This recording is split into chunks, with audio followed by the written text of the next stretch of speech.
If only, dude, uh, uh, with every sound that I make, like it irritates and tickles my throat, and it's been going on for a while now. I don't fucking know how to fix it.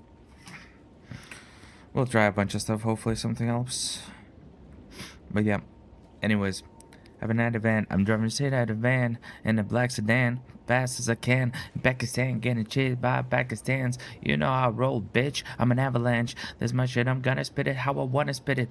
Whoever gets offended, suck a dick and fuck a critic. About to get retarded on this motherfucking shit.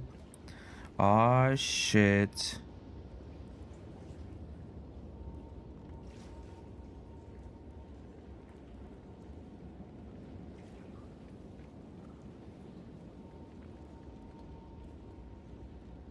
May,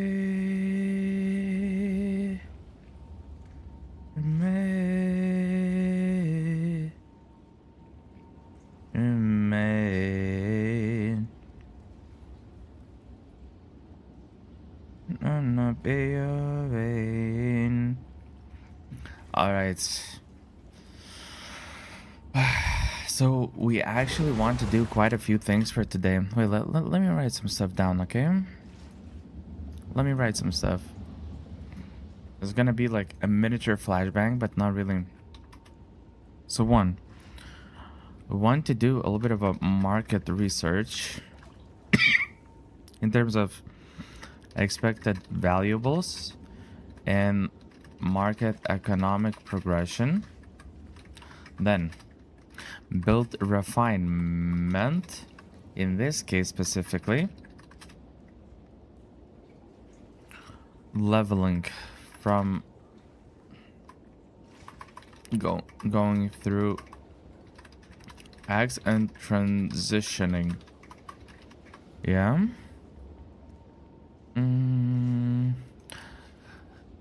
See, I argue with myself.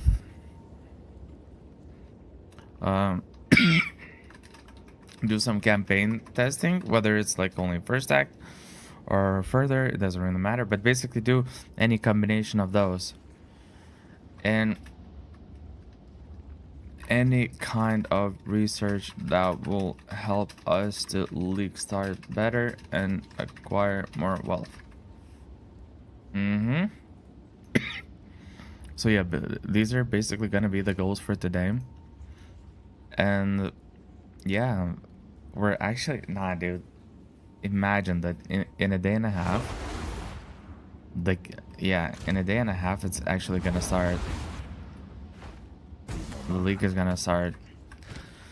Yeah, this build has some insane potential. I'm gonna like do like a couple more attempts just to see, but it looks like I've been able to solve most of the stuff. In terms of damage, there's a couple of really important, I would say, things to consider, which is that while I use a gear that is like week 1 to 2 maybe gear for the next league, maybe even a little bit later, because it's like, look, tier 1 crit, tier 1 elemental, tier 2 flat, tier 4 flat, and you know +5, which is going to be the highest available on the next league. So even though these are like, you know, very high values overall speaking, like this is not going to be the easiest to attain, especially early on. Fuck, sorry. Yeah, these are not going to be like the easiest. I am kind of like balanced out in terms of strength because I'm literally not using a single ascension node. You see, like I have like 4 of them or however many available right now, right? I'm not using any ascendancies, so ascendancies are not helping me whatsoever. So while the gear is like a little bit stronger, you know, and there's like tier 2, tier 3, tier 1, which is like a really strong combo, right? And this one is like tier 1, tier 1, tier 1. Like these things are like really strong, and we're not gonna have them. We're like the first few days, week, maybe even a little bit longer. Yeah, and the gloves, like you see, like tier one, for example, we're not gonna have like those incredibly strong mods. It's gonna take a bunch of time. We're kind of balancing it out by not having this. But yeah, basically, I wanted to test a build that's more geared towards the higher end game. So for this purpose, I'm not running like some, weak ass maps or lower level maps. Instead, I'm running something that's akin to, tier 16 Waystone with as many mods with a bunch of like delirious on it. This way we can, get appropriate challenge level. Yeah, this way we're not, facing them. Yeah, this way we're not facing the build, or rather the challenge level that's super weak, while we are like, disproportionately strong. So, yeah. Yeah, this was kind of a nice putrefaction. Yes. Yeah, early on, putrefactions are gonna be huge.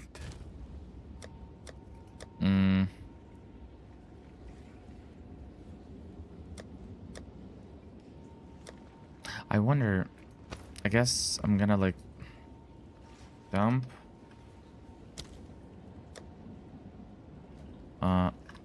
dump to, I'm gonna make them into dump and like remove the public. Yeah, I'm not gonna use these for sale. I'll have to figure out what I'm gonna use my stash tabs for, and maybe prep a little bit, because like I've already have these, these initial tabs kind of sorted out, and I would say like it's already in a good place. But the question is how I'm gonna sort out the other stuff. So yeah, for sure. But we still have a little bit of organization to do. Okay, so yeah. So you see, even if it's like level 16 map, we are deleting everything basically.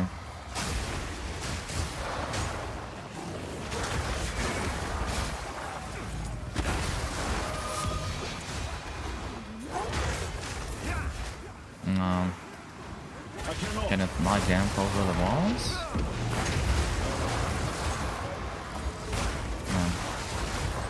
I wonder why FPS are suffering this much.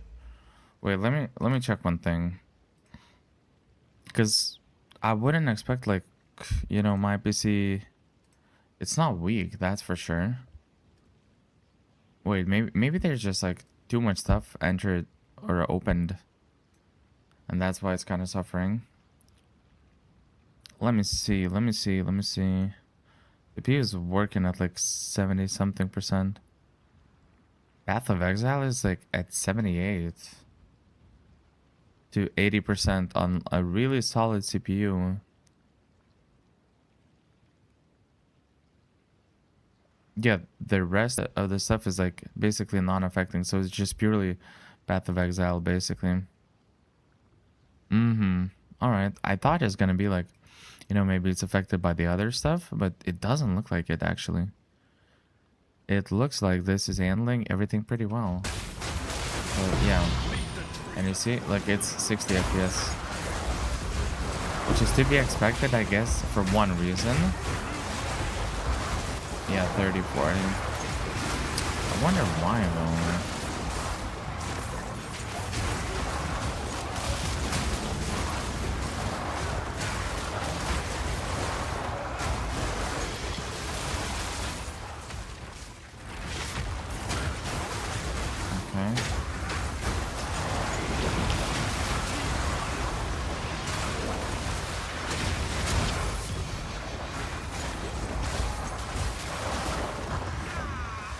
Okay, so it's still possible to die. Like our defenses can still improve further. But anyways, so when there's a lot of action, right now I see it's like 200 FPS. I think I'm using like the correct, but everything is at low. So evil. It's obvious that I'm not like other. I guess I could do like ultra performance, you know? Let's see. Do 50. Yeah, then everything is like kind of like one blur. Yeah, I guess if I'm just looking for pure performance, then I shouldn't care about like, you know, looks that much.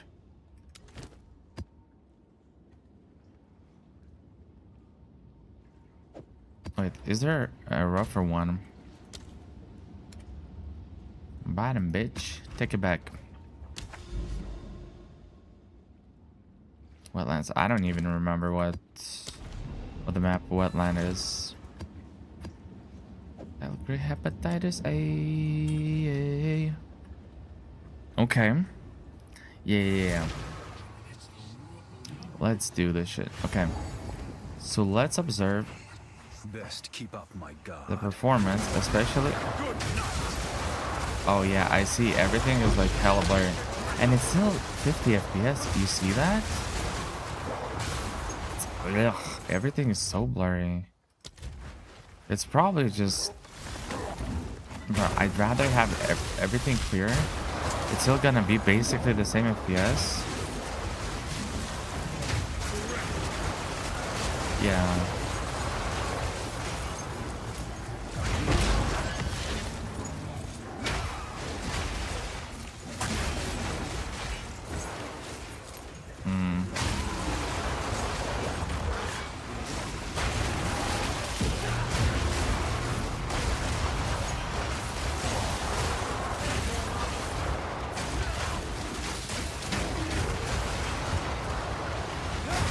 Okay.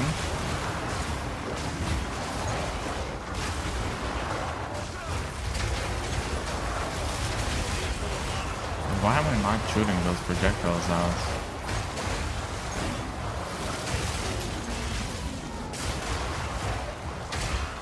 I mean,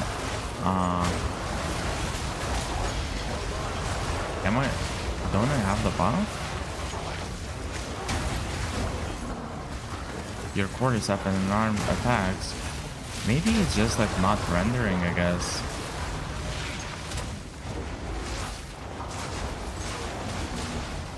Because the effect is active. Look at this. The cordyceps and unarmed attacks fire projectiles. So it should show those thingies. Maybe it's like in combination with delirium that it like just doesn't render it. I don't know.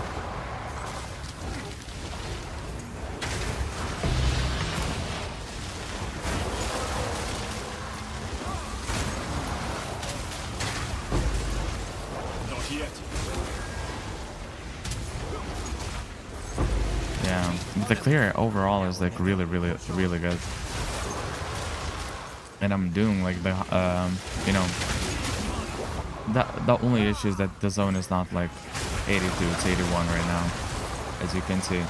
But there's like sick amount of mods, there's delirium on it, or like, you know, what do you call it when you make the map delirious, right?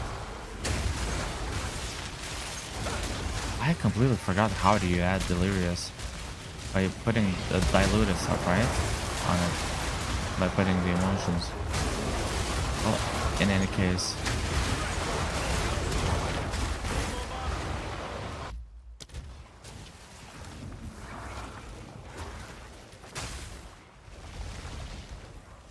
I wonder if it's actually true that we can make game work at like really high FPS, because my PC is like legit solid, and up until the very end game it's gonna look like really good and clean. It's just that at the very end game, when there's so many effects and everything, that it drops to this kind of performance, right? Which generally makes sense because, oh, POE, there's so much stuff happening, and at the end game, so many mods on maps, you do so many things, X, Y, and Z. Okay, look, now it works. Now it shoots projectiles. I wonder, why wasn't it shooting them out previously? Okay, so now it's not gonna do that.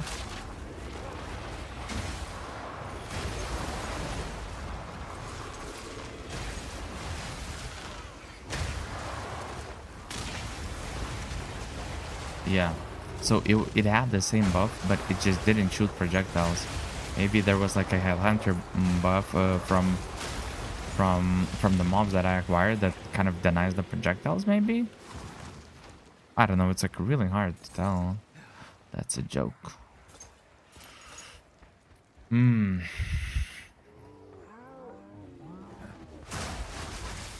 Okay. Ah shit. Definitely not gonna be easy. I might get one tapped by this, so I have to be careful.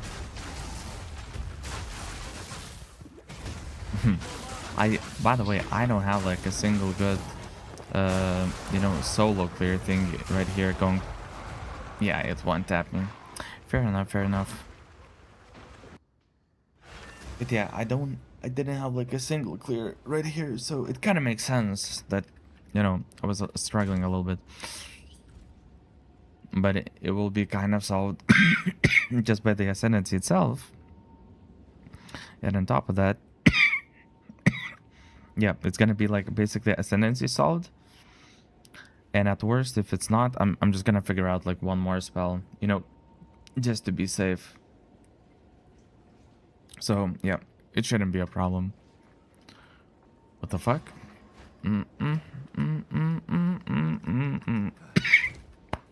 God damn it.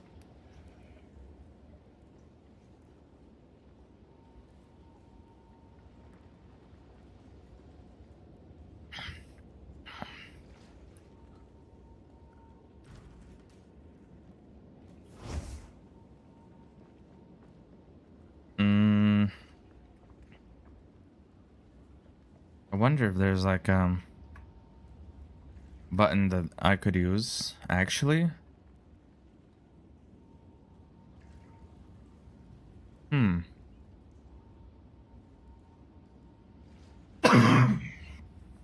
If I could like use um like a mute button maybe on OBS so that I could maybe hotkeys, yeah.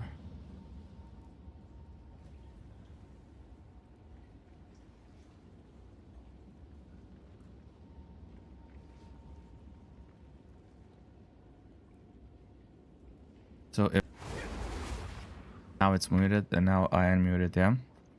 So for and you don't hear anything, but now you hear something, and now I'm gonna something, and now you hear something. Okay, so whenever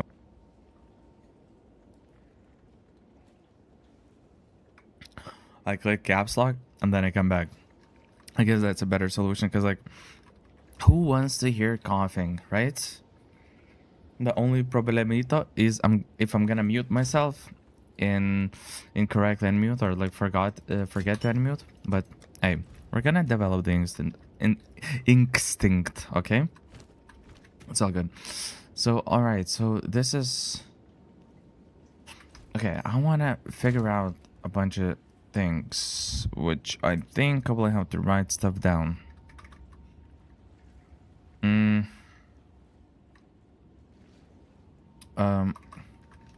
Goal build, whirling assault into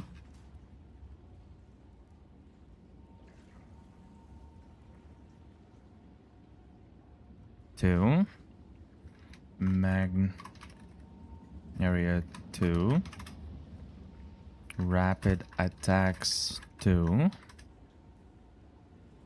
pinpoint critical, Rakiata's flow.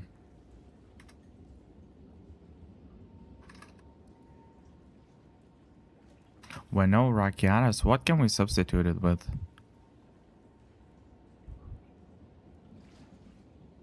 Antichrist.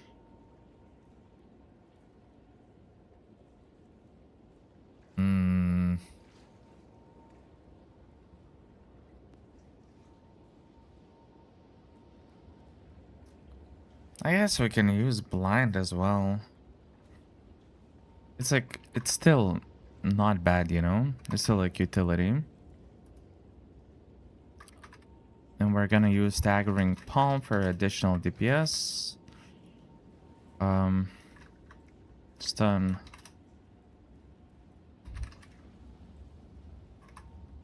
Ricochet 2. Multi-shot 2. Armor break 3. And blind 2. Okay. Herald of Thunder. Elemental Armament 2. Embiter. Freeze. Magnified Area 2. Poison's Oath for mana.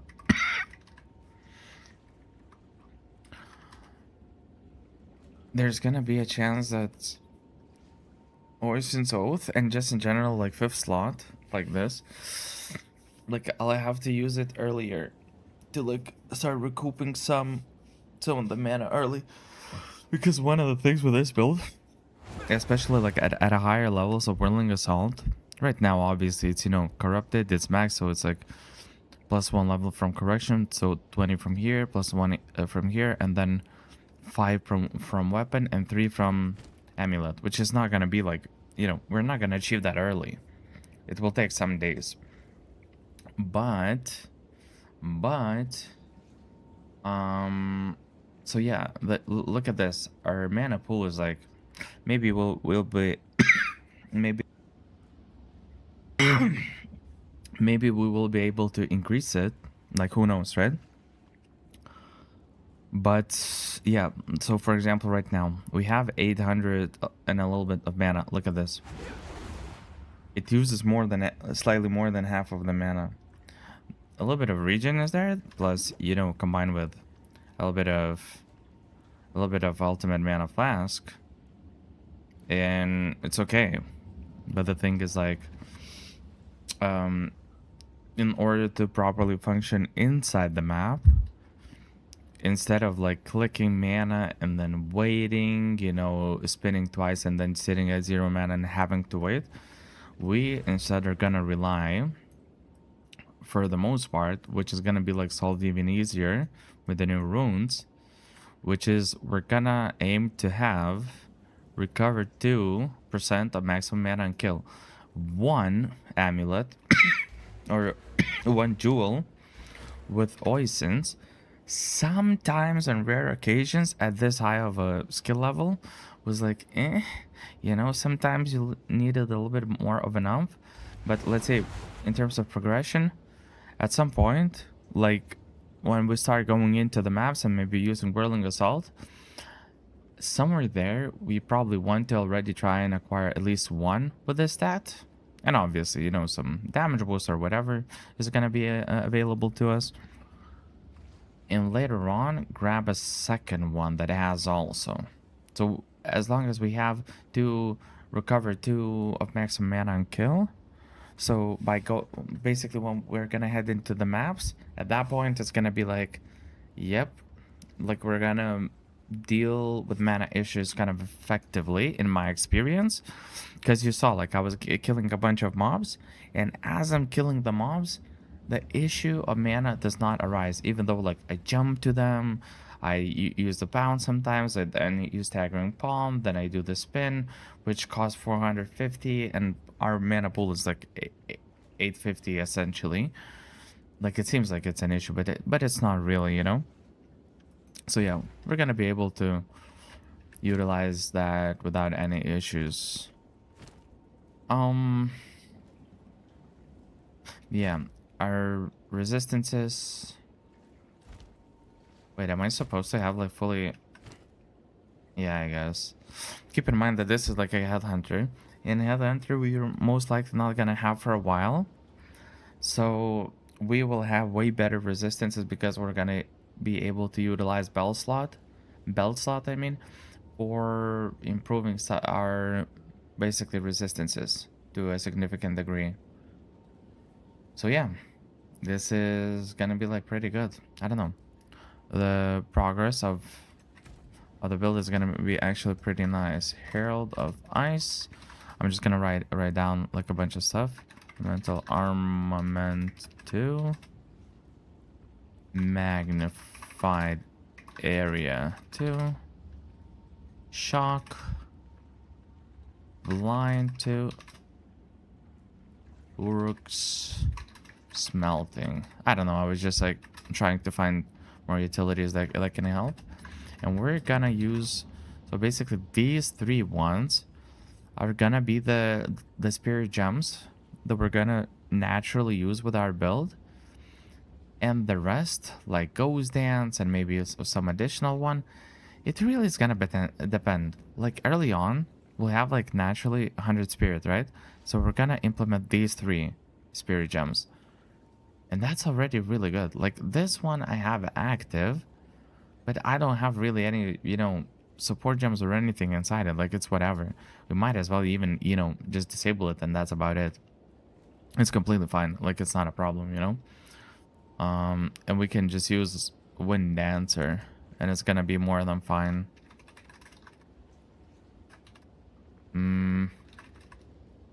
Blind 2. I noticed that I have like basically 4 blind 3 to 4 blind support gems on everywhere, which I feel like is okay, but I don't know. Like if I'm mainly dealing damage with Whirling Assault and from time to time I proc that thing, maybe it's an overkill. So we'll have to potentially look into this. And yeah. And then Pounce. With Pounce I haven't found like many things that actually help that we need. But these 2, it seems like they help. Though cooldown recovery is basically die. We want to be able to, jump as often as possible. Run, boom. Yeah. I'm unable. Boom. We want to be able to run as much as possible. Yeah. So that's basically why we're using this. And knockback, I was just looking into whatever else we can add potentially. So like knock enemies back on a hit. So that's just in case, like we're running around, there's like a pack. And we use the jump and there's gonna be a bunch of mobs. Because more often than not, we're gonna use staggering palm to actually jump into the mobs. But sometimes we're just gonna, be running around and, just use like the jump. And yeah, to bridge the gap, but we're human beings and sometimes we're gonna use the jump even though there's gonna be mobs in the range of staggering palm. So yeah, this is gonna be the build. In terms of gear focus, hollow palm technique level 16 into staff. I will have to check probably like when this gives more bonuses. At which level, what kind of staff do you have to have approximately to have more? But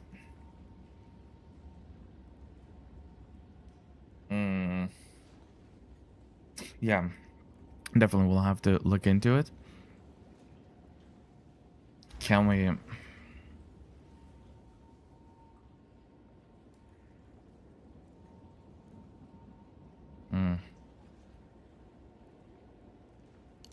Yeah. Also, this is like completely dead. I basically have an instill that I cannot change because it's a sanctified. I was just, trying to equip a bunch of, a bunch of gear, and it's a standard, So I'm not looking for like perfection or anything. I found like pretty good stuff that is like either mid-high end or like high end to test the capabilities of the build, if that makes sense.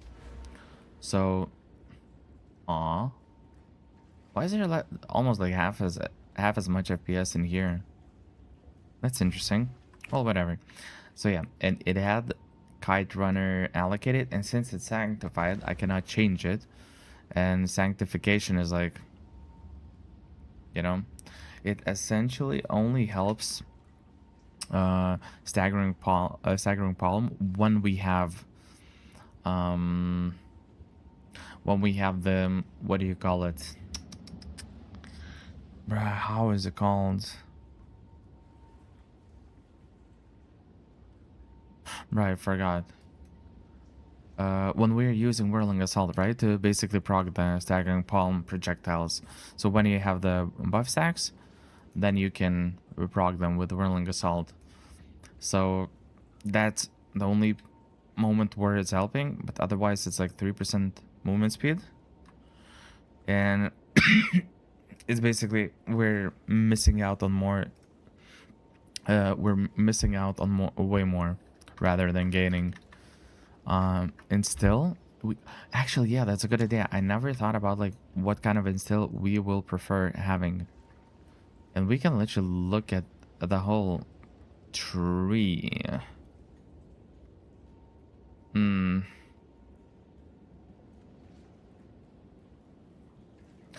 Abra, abracadabra. I'm about to reach in my back, bruh. Abra, abra. Wait. We could not waste the points of getting here and instead grab for like more power charge. You know. Okay. The thing is, sorry. I forgot to mute myself. I have to remember to actually mute myself when I'm coughing because like I'm gonna cough a lot. So hey, we're learning, right? The thing is,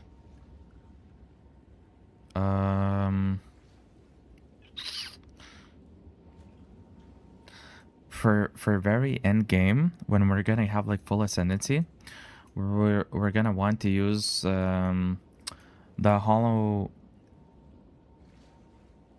hollow resonance or whatever that's called, basically where you summon a bunch of copies, and we're gonna use like basically we're gonna summon a bunch of copies. This slot is gonna be for the copy thing, and it's gonna use Whirlwind Assault, right? So that's at least what we plan on doing, right?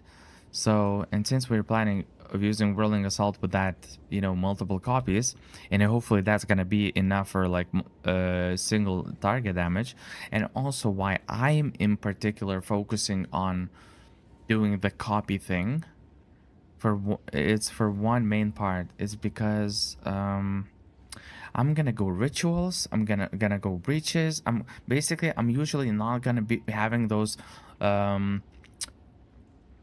divine, you know, arbiter of divinity, those kinds of fights.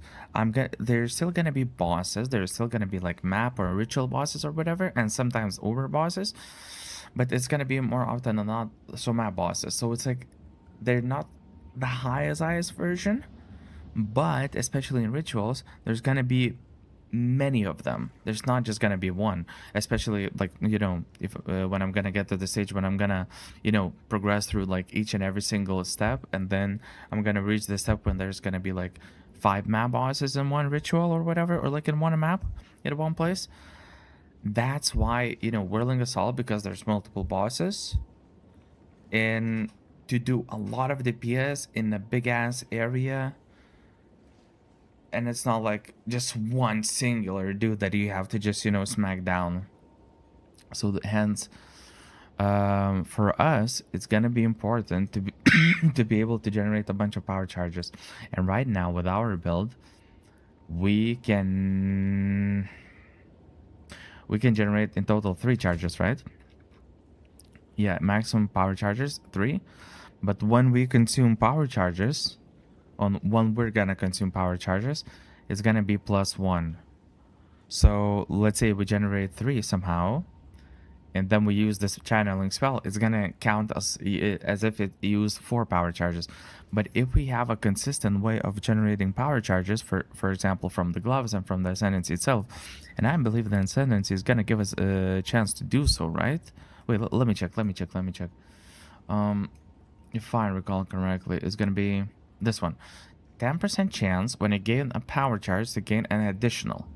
Okay, so it doesn't enable gaining power charges, but it basically gives you a better generation. So okay, we have ways of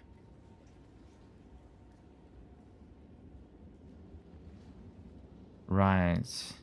So the only thing is, actually, it's good that I checked. I have to make sure power charge generation. How are we gonna generate the charge? If I remember correctly, it's gonna be a staggering palm? Or am I wrong?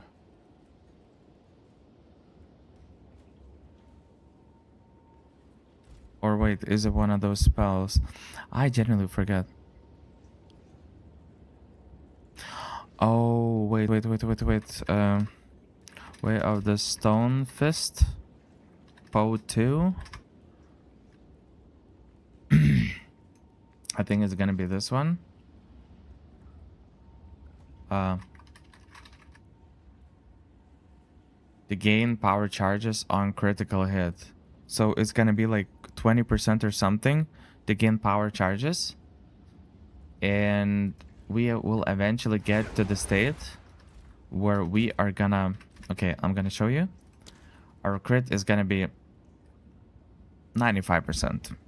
95, 99%, depending, you know, at the stage, slightly higher, slightly lower, but basically above 80 or 90. And the thing is, imagine there's like a lot of mobs in the pack, right? And we're like, boom, boom, boom, spin. Even if we like have to hit the mob like 2 or 3 times to kill it instead of 1, and we're almost like, we're basically in 3 hits, we're more or less guaranteed to crit 2 times per mob or whatever. So, and if there's like a pack of mobs of like 5, 7, 10 mobs, for example, and in total, let's say we deal 20 hits, for example. So with those gloves, we will on average will be able to generate around 15 stacks just from, you know, attacking this big of a pack. So the only thing is what we're gonna need, and this is kind of gonna be a requirement for our build, is one, have like a crazy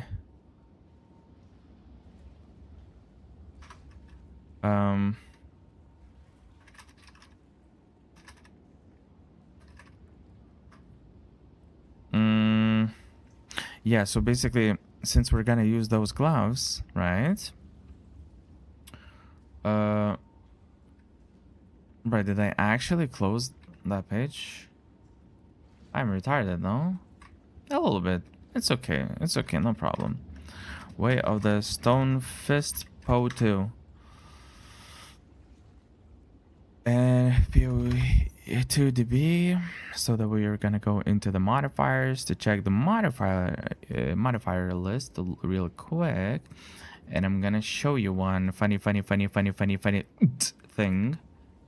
Which is El Desecratos. Which is not gonna be easy, by the way. Arcane Surge. Is it here? Okay. Arcane Surge.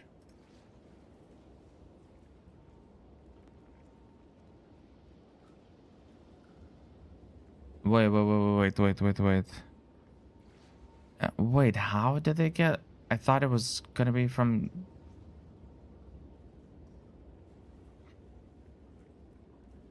Wait, because if that's not gonna be the case, I might have to do a little bit of a fix. Because increased effect of Arcane Surge on you, to our knowledge...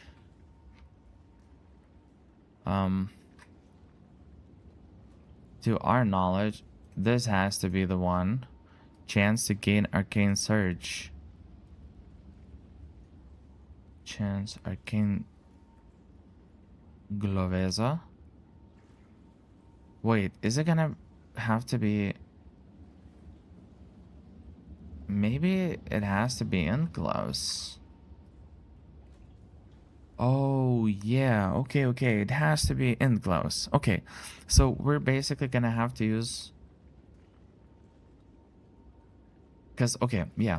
Prefixes, regardless, are gonna be good here. Right? Prefixes are already like... We know how to solve them. It's no problem. Whatever type we're choosing, it's not gonna impact that. But what matters is that for desecration... we're gonna get this. And Kurgle. You see, it has Kurgle. If I'm not mistaken, What's there's new? gonna be a cute little thing that says, while this item is active in your inventory, your next weapon or jewelry. Oh, weapon or jewelry. Weapon and jewelry. Okay, this might be a little bit harder than I expected in the first place. So we have to account for this. But essentially, okay, late game build is gonna be this. Getting this. Rerolling, obviously, we're gonna use like a few divines to uptick it to 15%. But we're gonna use this. And we're gonna use in the base gloves, it looks like. So our ideal build, I guess. Melee. Arcane Surge and attack speed or crit bonus. Whichever of them is gonna, you know, give us the more preferable outcome. Or maybe there's even gonna... Yeah, we don't even know like exactly what it's gonna do, you know? Okay, which ones did we see? So attacks, that's kind of, you know, that we saw. That's kind of clear. So prefixes we know. And those prefixes are gonna be like hella nice.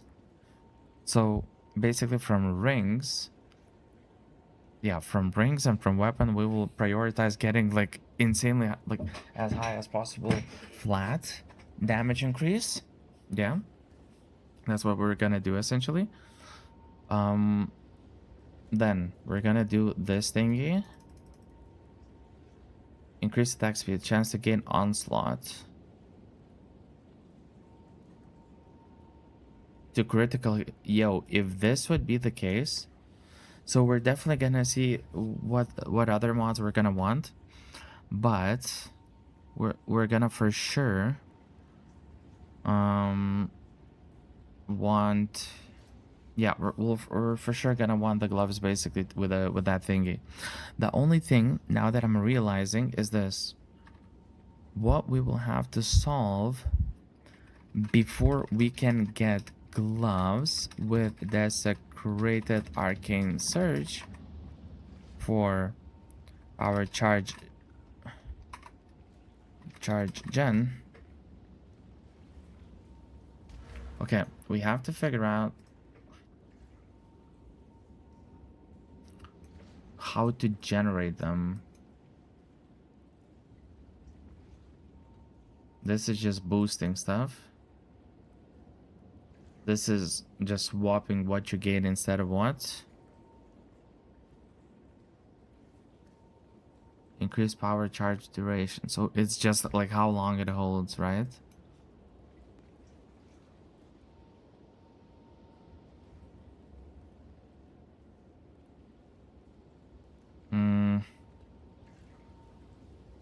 I mean, it's not like we need... Okay, so it looks like we'll want to have a generation from skills, right? Because that's probably where it's gonna come from. But if... Okay, to be fair, right now, for most of the clears and everything, I don't even need power charges. But to basically push the damage like insanely high, right? To push the damage like insanely high, that's probably where we want to have it. So it's sort of like we don't need it like right away. But yeah. Yeah. Let's see. I wanted to check Gemos. Where are Gemos? What the fuck? I have a bunch of them. Ooh, can we earn money? Wait, how much do they cost?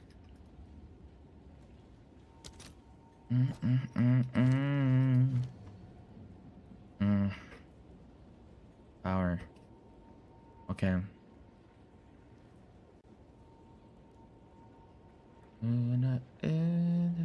Consumes your power charges. Dash an enemy, killing enemies if they're low. Each enemy killed by this strike grants a power charge.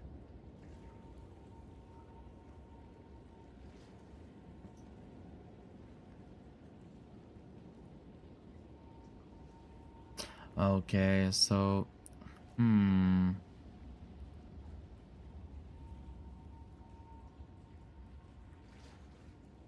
grants power charge with higher rarity monsters granting additional charges.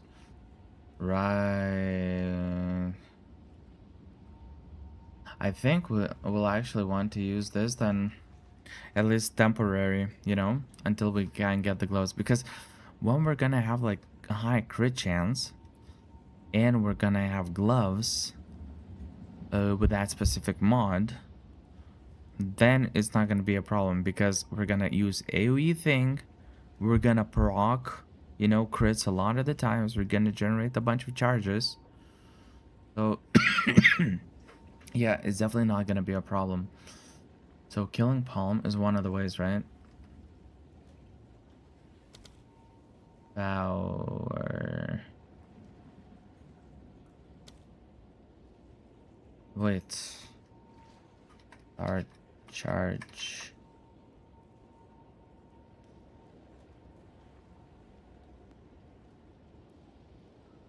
Dash to a target and strike them with quarters. After the target the shock, consume their shock at the release. Da da da da da. Two more power charges. Teleport to an enemy.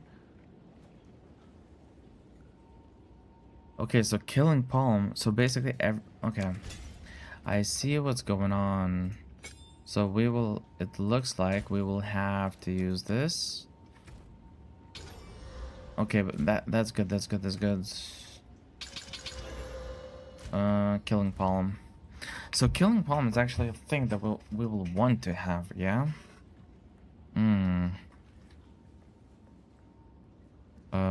That's for.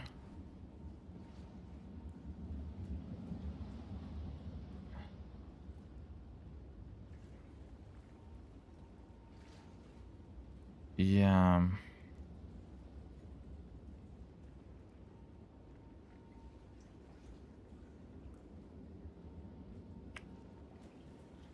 Yeah, most likely, I assume we're not gonna, or I guess we can generate some charges, then consume them with charge staff, and then again, generate a bunch more, and then use the clones. The only question is like, how long does it last?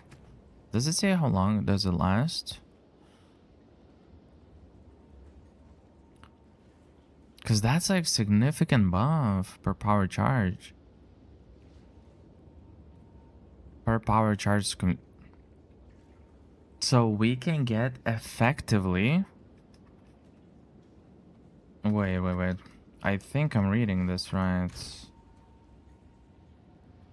So we don't need spirit. Melee. Crits. Okay, let's try one thing. I want to be able to do the instill. We're gonna do one experiment, okay? To melee. Critical damage bonus. That one, yeah. Critical hit chance. Starks. That's how much I earn, man.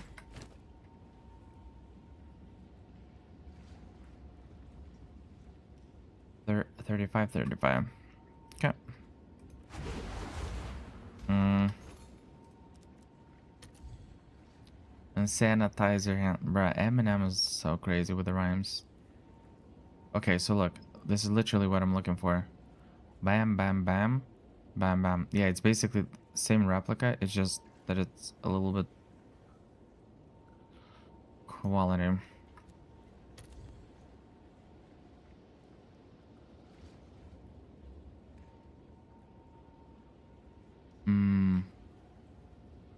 Is there like body armor shit?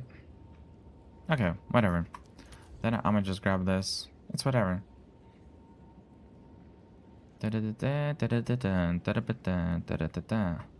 Yeah, okay, whatever. Like, we're not looking for a perfection anyways, right? So look, I'm gonna buy Thanks this. for the chat. So I'm gonna do an experimentation.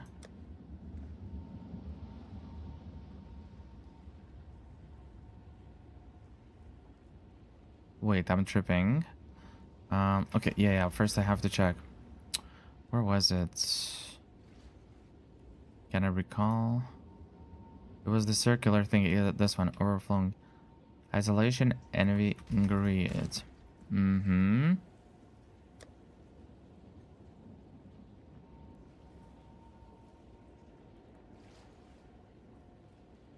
Wait, don't I have isolation? Yes. I thought I do.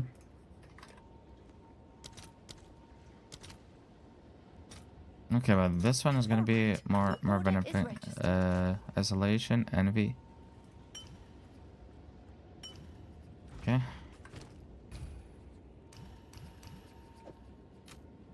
+2 maximum charges. That's fair. So yeah, I don't care. Yeah, I don't need spirit. This is pretty good. This is pretty good. Okay. Mm, mm, mm, mm, mm, mm, mm, mm.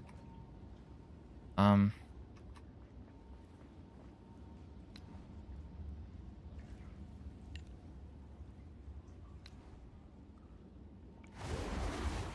No, I should use this actually, and this for charges. Killing pulse. But when am I gonna be able to? Okay, let's look at the tags real quick. Yeah, whatever. Yeah, I'll just use these three. That sounds more than good. This leaves 2 empty slots. So essentially, look at this. Maximum power charges are 5, and we're using this. So whenever we consume charges, it's gonna be 6. You know? Yeah, it's gonna be 6. The only question. So basically, at this stage of the game, like the way that we are strong right now, we're already like at this level of gear. We're gonna have the gloves with the correct mod that's gonna transform into 15% chance to gain power charges on crit, and this way we're gonna generate just by we kill this stack of mobs, this stack of mobs, boom, we charge this stack, this stack of mobs, this stack of mobs, this stack of mobs, and whatever, and the generation is gonna be good. But I'm more worried about the earlier stages of the game, which is actually good that I even thought about and that we can look into. Is everything before that? Before that.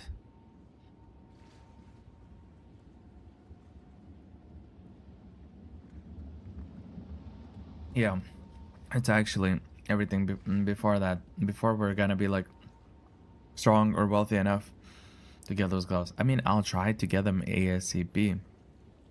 You know, basically, preferably by like level 80 to 90. I would preferably already have those types of gloves. That would be like, perfect. The problem to, is that to get that stat, it will require like quite a few. Okay, we can run a test actually. We can do a test.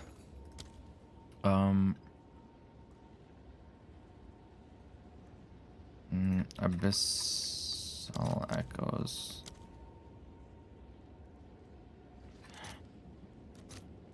All right, your order Yeah, is we can run the registered. test.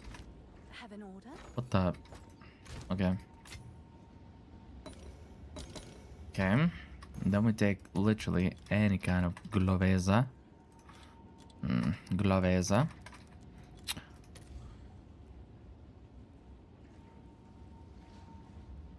Magic. And the mod level. Wait, I'm gonna check the mod level real quick. So it has to be int, first of all. So essentially, 30. For example. Max 1. Yeah, so that it gives us like magic gloves, and it's magic. Sure, and the item level for this 65. Okay, so whatever, we're just gonna put 66. We're just gonna buy a bunch of gloves just to run the test real quick.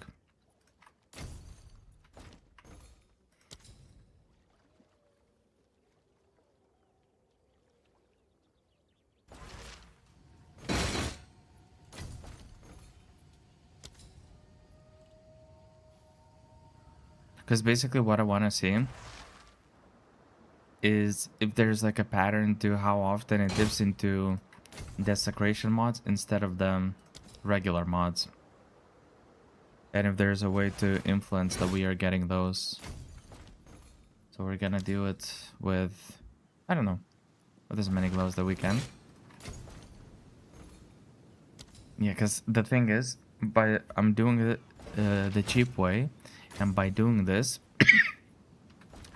then we can understand how expensive approximately that stat is gonna be.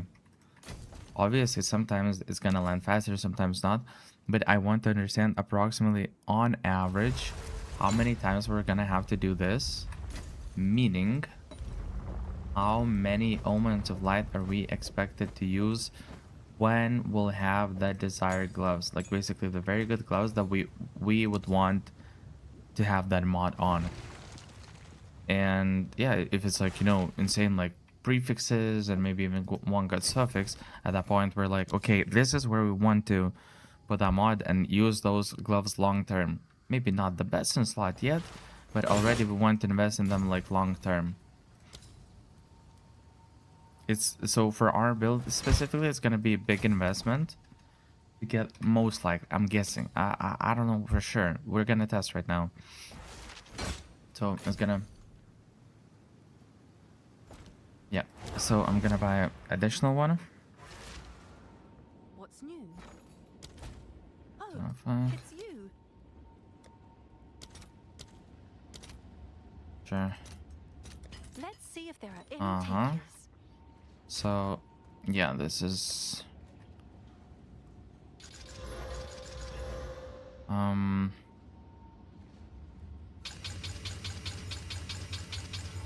okay, and then we want the lonely suffix, yeah. So suffix. Yeah, just making sure that there are suffixes. AI viewers, fuck off. Bam. Ba-boom. Abracadabra. Okay. Yeah, this is pretty good. Okay. So, lurking creature, what up? So, we have this on, which means that we get 2 attempts in gloves. Aim to get arcane surge mod. 6 revealed mods with abyss echo per desecrate. 12 gloves. How many times we're gonna get it? We're looking specifically for that mod. Whatever, sure. Yeah, because we're looking specifically for that mod. We don't care about anything else. Oh, and actually I kind of want to see. I'm gonna write down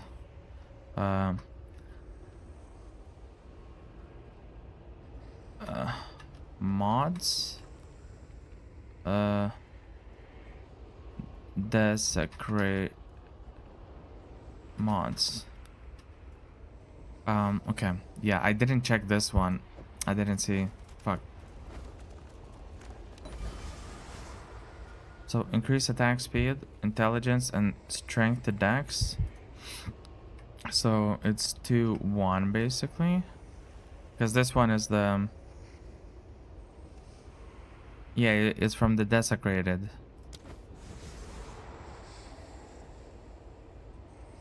Wait, is it always gonna be like 2-1? Wait, is that how it works? Chance for attacks. Again. Yeah. 6-3 already. 2-1 ratio still. Oh no, it's random. It's random. You see it now. It's 2-1 in the opposite order. And we got actually. Yeah, we actually received it once. So 1.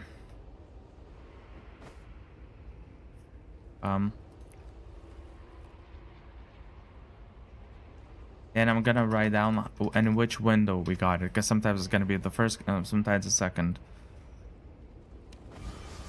Okay, so now I see it's like random. You see, like it's 2 regular mods, one desecrated.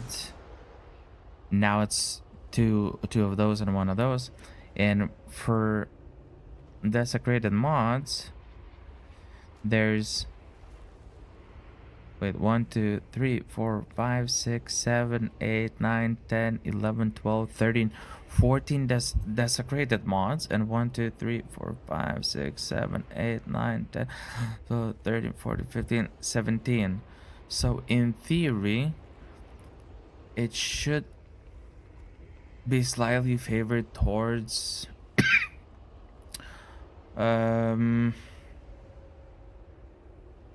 towards natural mods instead of desecration, unless the weightings impact the desecration reveals. If weightings reveal the desecrations, or if weightings affect the desecration reveals, then it entirely depends on the weightings of the desecrated modifiers.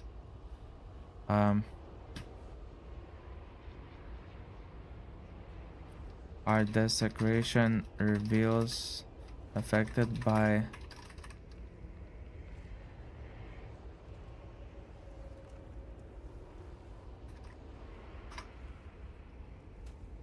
so okay, that's already 2. That's already 2 surges. I mean, maybe I'm just running lucky. 2 second window. Yeah, I'm like kind of getting lucky, I guess. Against the poison. Leech. Oh, this is the one.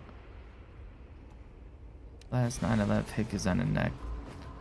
Did this man perplex? Insult me on the line, compliment me on the next. Damn. These 2 I think come from something. Sure. Listen, man, that. Okay. 3rd window. First window. So 3 already. Either we're getting like really lucky, or I don't know. So 1 2.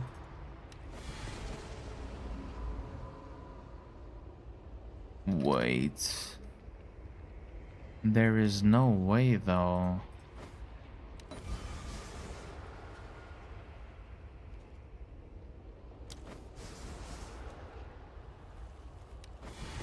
Sure. No. Wait.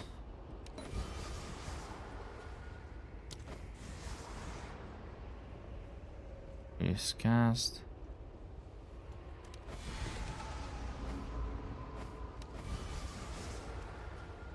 This and this are actually. What the fuck? 1 2 3 4 5. So I literally got 5. Look. 1 2 3 4 5 of those mods out of 12 gloves. and some of them were even in the first window. So how many windows did we see? Essentially 22 windows. Out of 22 windows of mods, we got 5. So basically,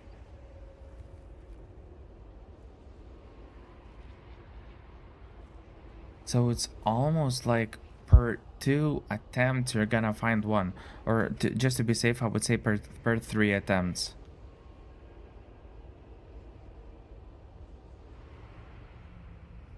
Wait.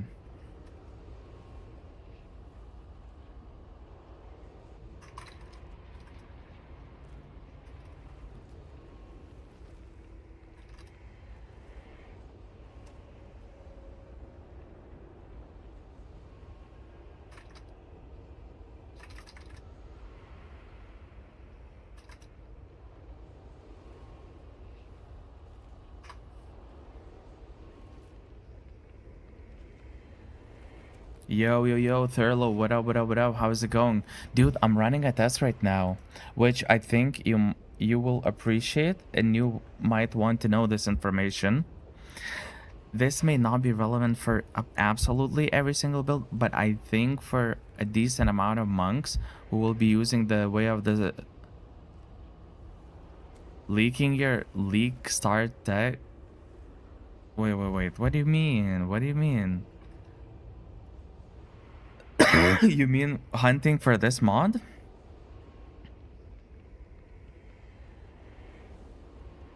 Rib spam for profit. No, but like you're probably doing it differently, no? Like what I'm testing here is probably some different than what you would be doing. Or do you think that this mod is gonna be premium? This particular one, the Arcane Surge.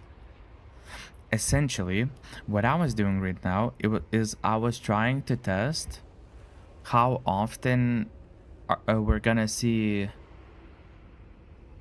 Yeah. So I know that specifically for my type of build, it's gonna be useful because I want to have that 15% chance to gain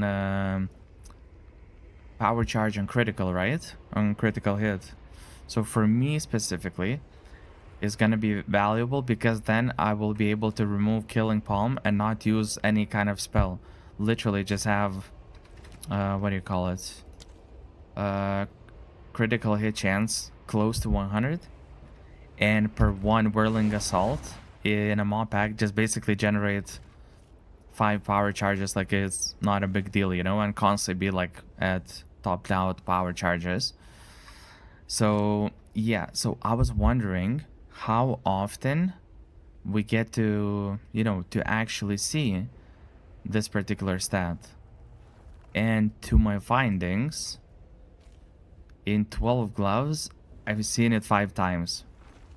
The question is, am I being overly lucky for this? That is what I don't understand. Am I actually just insanely lucky? You have the odds? Wait, how do you figure out the odds? Because, like, if you look at PODB, it doesn't have any weightings or anything, right? Is there, like, any mechanism or something? Bro, really asking to leak everything? I mean, that's a normal question to ask, no? Like, the odds of the mod to appear. Because on PODB, there is no.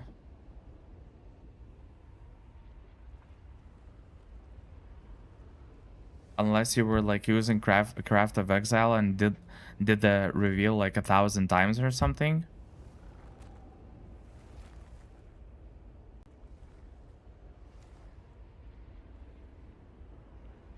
Because in that case, I can just legitimately do the same. But I was thinking that maybe there's like, you know, it's written somewhere. Every time you put it in the well, you get 3 mods. Each mod has a 50% chance of being a desecrate only mod.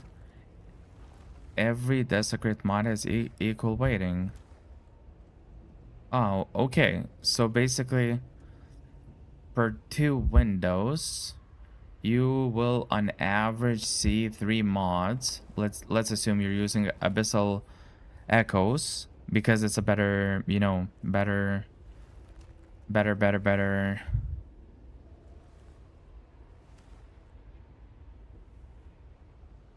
Wait, yo, Chromatic, what up, what up? I was just thinking about the odds, you know, of getting like certain mods on the gloves, basically. So yeah, 50% chance. Wait, but is it actually like 50% though? Is it like confirmed somewhere that it's 50, whether it's gonna be a desecrated mod or the normal?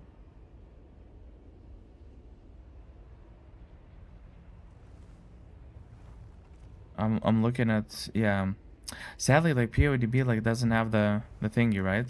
But anyways, so yeah, it's quite good that most of the mods of desecrated mobs, blah, English, most of the desecrated mobs have only one tier basically. There's only like maybe a couple of mods that have 2 tiers to them. For in base there is 15 mods, so without reroll omen it is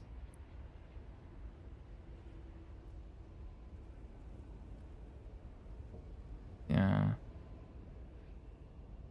So 15. Yeah, that makes sense. Yeah, so if there's 15 mods per gloves, you get to see 6 mods. Yeah. So it's basically in total. Yeah, if there's 15 mods,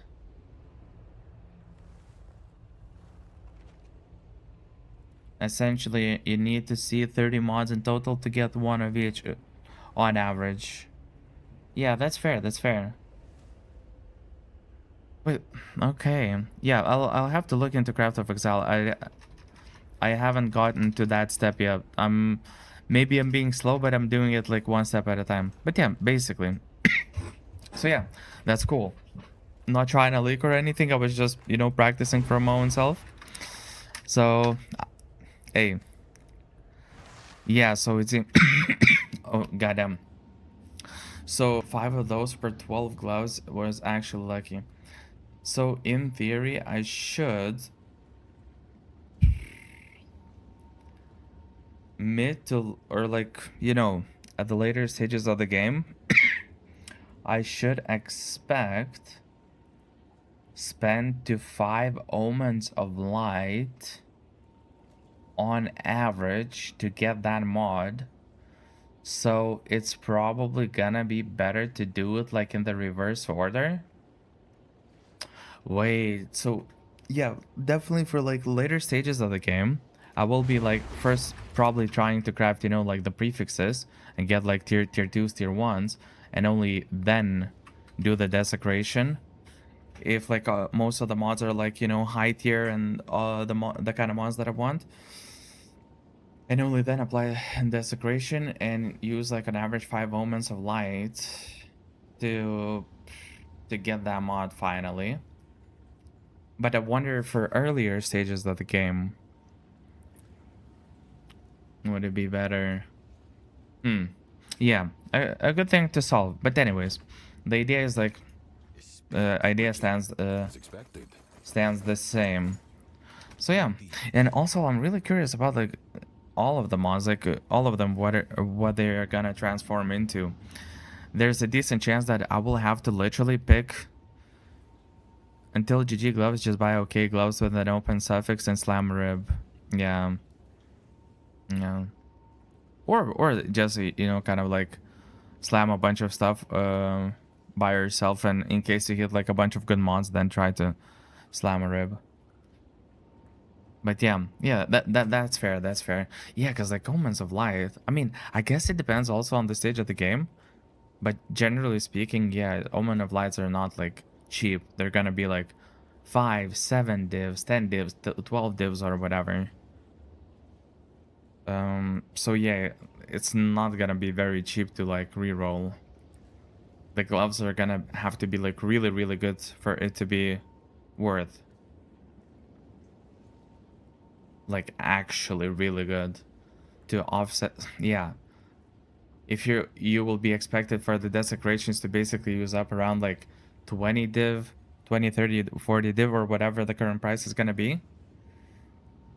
Like how good the gloves are gonna be and what an impact of that particular mod for it to make sense to actually do the desecrations. And most likely, if ribs are like 510x early, you don't want to use it. To use it on trash gloves. Yeah, 100%, 100%. Yeah, that's fair, that's fair. But, yeah. Yeah, god damn it, there's definitely gonna be like types of gloves to chase for. We'll have to figure out like the transformations early on to see like what other mods are gonna give. Because for example, I'm really curious for example, what will the crit damage bonus or what will the attack speed is gonna give, you know? What if those mods are gonna be like really, really strong as well? So those you can get naturally, maybe not even need to desecrate. Crit bonus, flat crit chance, but is that confirmed? Because I just checked on Mobalytics and it says unconfirmed, and I'm not sure if it's... Yeah, but it's unconfirmed if you're referring to the source and not something else. Economy will be interesting next week. Oh yeah, 100%. Dude, I can't wait. I really want to play this patch. Do like shit tons of crafting and everything. You think that it's like 90% chance for that is true?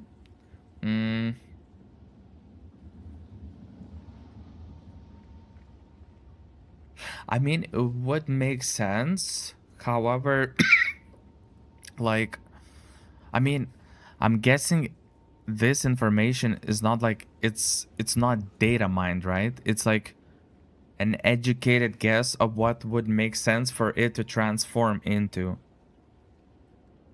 Like if it's like data mined, then we could say like, it would probably make sense that a data mine information is like probably they're gonna implement it. Yeah, it's based on video reveals. Yeah, that makes sense. That makes sense. And if it's gonna be crit chance, then, dude, I wish. Yeah, patch isn't out yet. Oh yeah, I guess you're right. Yeah, but we saw the flat crit and onslaught mods on reveal, and bonus and attack speed are the only mods that make sense to turn into them. Yeah, actually, you're right. Yeah, now that I think about it, yeah, you're actually right. If that's gonna stand true, to crit hit chance mod, or rather increase critical damage bonus, is also gonna be like a very high value mod, because there's gonna be like a lot of builds who will want to have flat critical hit chance increase, because it's gonna make that basically it's so much easier to hit basically 100 critical hit chance cap, and you know, getting like a bunch of increased critical damage bonuses, like whatever, you can just get that from tree, from, you know, from passives and whatnot. Just use like a couple of passive points and you're basically getting the same points on critical damage bonus increase. But to get flat critical hit chance, that's actually freaking insane. Like, yeah, dude, there's gonna be some money bonus, or rather money mods on the gloves. I'm guessing they're more or less gonna be the same as they are right now. Like the mods that you want to have on your gloves right now for monk or for fighter is more or less gonna be the same that you're gonna want to have even for the transformation. But it's still gonna be interesting to see because we don't know about the desecrations and stuff like that. and that on power charge generation is, at least for my build personally, I will need that model 100%. Exceptional gloves will be a money printer. Yes, sir. Yes, sir. Dude, I really want to try that exceptional farm. I'm really curious what they're gonna do with Atlas. Is it gonna be like... are they gonna make like some additional bonuses or something if you spec into that? Or is it gonna be more like if you select this, then from not being able to drop exceptionals, now you're gonna be able. So you'll always have to choose. Do you want to drop exceptionals or do you want to drop fracturings and whatnot? Like basically what the idea is gonna be like, you know? I've cooked up a negative rarity build. Not sure if it's going to work though. What's gonna be the archetype for your build? Like, is it gonna be like again ritualist or I mean, with the ritualist ascendancy or something different?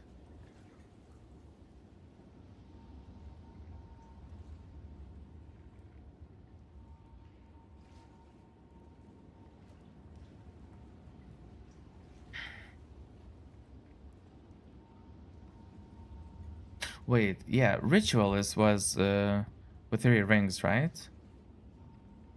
I think I'm thinking about the correct ascendancy, but I might be wrong actually.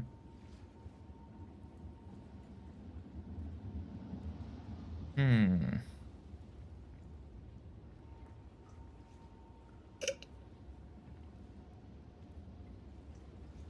Hmm. Oh yeah, baby. But yeah, this is actually is okay to link. Yeah, I think so. I think it should not block it. It should work. I don't think it like automatically blocks things. Am I gonna flashbang you? Aw, shit.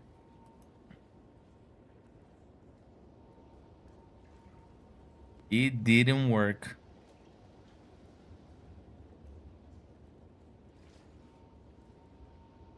Is there like a different URL or something? Wait, really? Why didn't it work for me?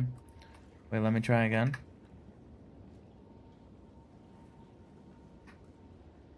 Actual. Oh, okay. Let's try this. This is probably gonna work. Sure. Oh yeah, ritualist. My man, my man. Spell totem. Ooh. Do you think that this build is gonna come online only like with like very good gear? And until then, like you're gonna have to not play negative rarity? Because I don't know, I personally, for example, the way that I plan to do is, since I'm gonna do a bunch of rituals most likely, I plan on not having any rarity on my gear and just run like, you know, mod pack sizes and stuff like that, and not so much rely on like, you know, pure drops, but rather farm stuff from potential exceptional drops and ritual, basically from ritual altar, so that it's not dependent on this, right? And potentially, if needed, maybe have like a little rarity swap for something if I'll go like to Abyss Pit or something. The end of week 1 gear? Ooh, wait, you would be able to get that in 1 week? I mean, one is like literally Abyss. Body is like more or less Abyss.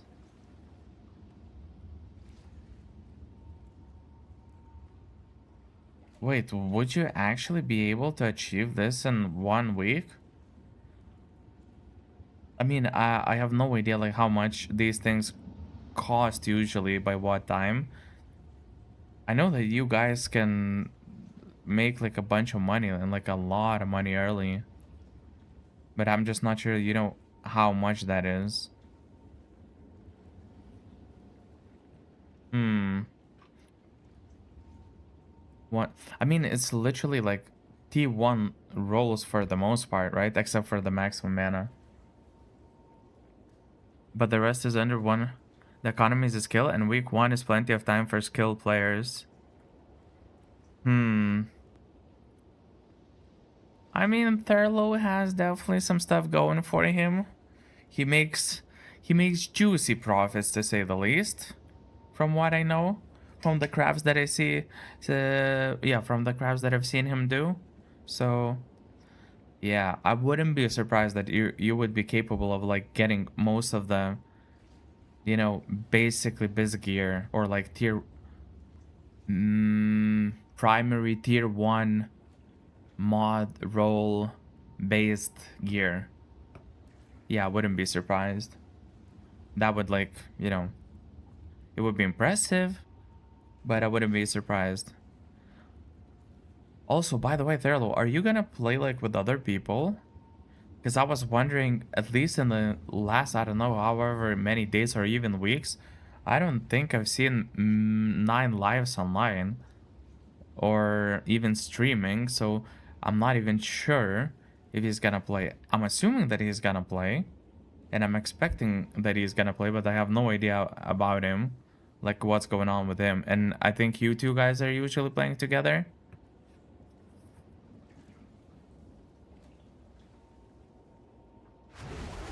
But yeah, he has IRL stuff going on right now, but we'll be back for league start. Oh, okay, so nice. Yeah, I'll be curious, like I'll be definitely following y'all guys' progress, you know, just checking in, see how is it going for y'all guys. I have like a rough idea of how to like play the first few days, like economically speaking, which I did not know or slash I guess understand earlier. Obviously I'm still like lagging so much information. But seeing as rarity bots are dead anyway, there isn't any benefit to do. Oh yeah, that's fair, like yeah, that makes sense. But yeah, I was like curious, as in y'all guys are gonna play together, as in, you know, work together, do stuff together, like, you know, craft together, share stuff, you know, basically work as a team in a sense, rather than you you mainly and only playing for yourself and him playing for himself. Because in the past, I think you were playing like together, like sharing stuff and doing stuff together. But yeah, I don't know. I'm overestimating what I understand and what I can potentially do. But it seems like I know way more now about crafts, about potential market demands, about depreciating stuff, where to put my currencies and stuff like that, especially early on. So I expect myself to do way better than I did up until now. But maybe I have like a wrong understanding and I'm way overestimating my awareness and understanding of the game. Could always be a buff bot and normie duo, but yeah, not worth it in PoE too. Yeah. I think, wait, it was specifically for 0.5 patch that they removed influence of like or like, wait, did they make some changes in terms of rarity, how like rarity is affected in the map, right? So that if even if you have like a rarity bot, kills from the rarity bot will not like change the outcome of the jobs or something like that. I'm assuming that was the change, right? Or something along those lines. The gray bind gloves got killed. Yeah, that's fair. They got destroyed. They got Have you found disenchanted. Collect more But yeah. otherworldly remnants. So yeah, I haven't used killing palm yet. So yeah, but the idea is gonna be basically I think so far my build is gonna look some like this, like the tree and everything. Maybe there's some optimization, but generally speaking, like this tree feels like quite strong. Unless, wait, 1, 2, 3 points. Ah, but I can't really remove because like I'm using these thingies, but these still have to connect. Yeah, I use a lot of here. But anyways, so it looks like what I'll want to do is use this instill, most likely. Yeah, use this instill for maximum power charges, raise it to 5, and whenever I have max stacks and I use them, I'm gonna get +1, so essentially 6. And to my understanding, the martial artist channeling form where he creates copies is gonna be like you start casting and it basically casts immediately, like consumes the charges. So if that's gonna be the case, essentially consuming 6 charges, making it into 12 clones, I believe. It should be like really strong. Classic GGG trying to nerf the top players instead end up nerfing mid-tier players above the 0.1%.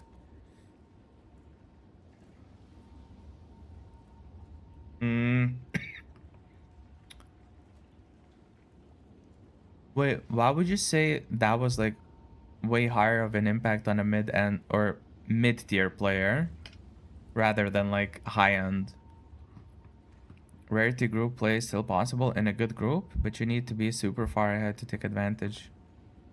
I mean, I never tried like farming with a group except when we went a couple of times with you, Thurlow, just to test and see like how it works and if it's good.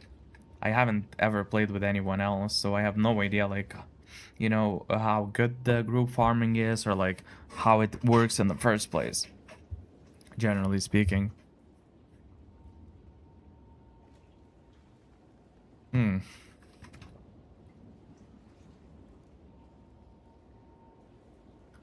Melee strike physical?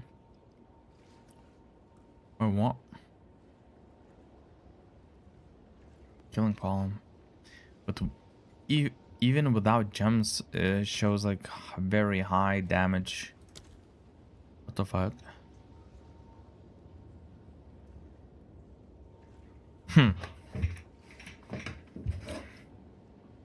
Also, wait, because rarity bots were super accessible, all you needed was a friend to play with. Now you need a ritualist DPS with 400 rarity and several well-geared supports to boost them. That is only possible by the 0.1% players for hard content in week 1.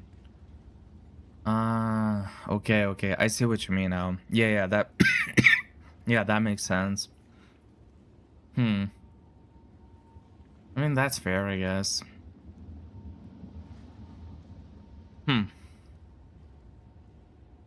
Yeah, I don't know. I guess I'm assuming like playing in a group like this is way more profitable and that's why like a lot of people do it.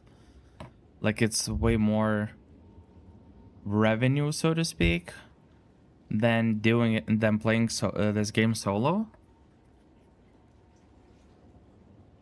Because otherwise, you know, I'm guessing why people would do it unless it's like more fun, I guess. Because I wonder, for example, you go with a group, you get more farms, you get more jobs and stuff like that, but also it's like a split on the group. So I wonder like how much it's actually better. If it's, you know, that much better. It's never been more profitable to group. It's just more fun and easier to stay motivated when you're playing with the boys. Okay. All right. I don't know. I always played alone, and to me, like with every single league, I'm just more and more into Path of Exile, and I'm just like having loads of fun just playing even solo. Occasional DM to a friend or someone, you know, like, hey, look at this item that I found or that I crafted, then, but that's about it. Yeah, Reddit thinks otherwise. Yeah, I mean, Reddit runs with shit tons of various theories and impressions and assumptions.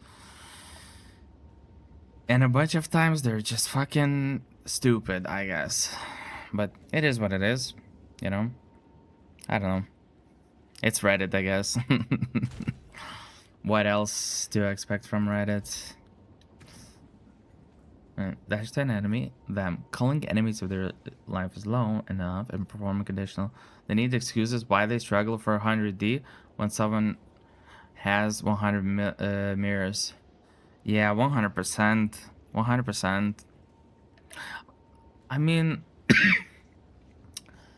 it's kind of an interesting thing to think about that, like, there are people in whatever, not even POE, but just in life, who seems like they genuinely want something, but they just have so many excuses and like, I can't, not possible, unfair, problem this, problem that, obstacle, you know, unfair, oh my god, it's like this, it's like that, instead of like actually focusing on like what you can do, what you can learn from, and being like, oh, okay, you know, maybe I can do this, maybe I can do that, maybe I can learn this skill, maybe I can gain a little bit more information, maybe I can practice something. It's like, I don't know.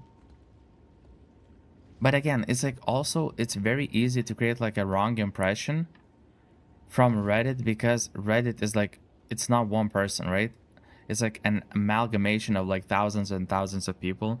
And just because like we see like 5 posts of, you know, the same type of complaint, that doesn't mean it's like the same person complaining in 5 different ways. It can legit be just 5 different people dissatisfied with one specific thing about whatever, and not necessarily like overall being complainers and excuse seekers. But yeah, generally speaking, I don't know. I feel like just freaking, if you want something, just try to work for it, and that's about it.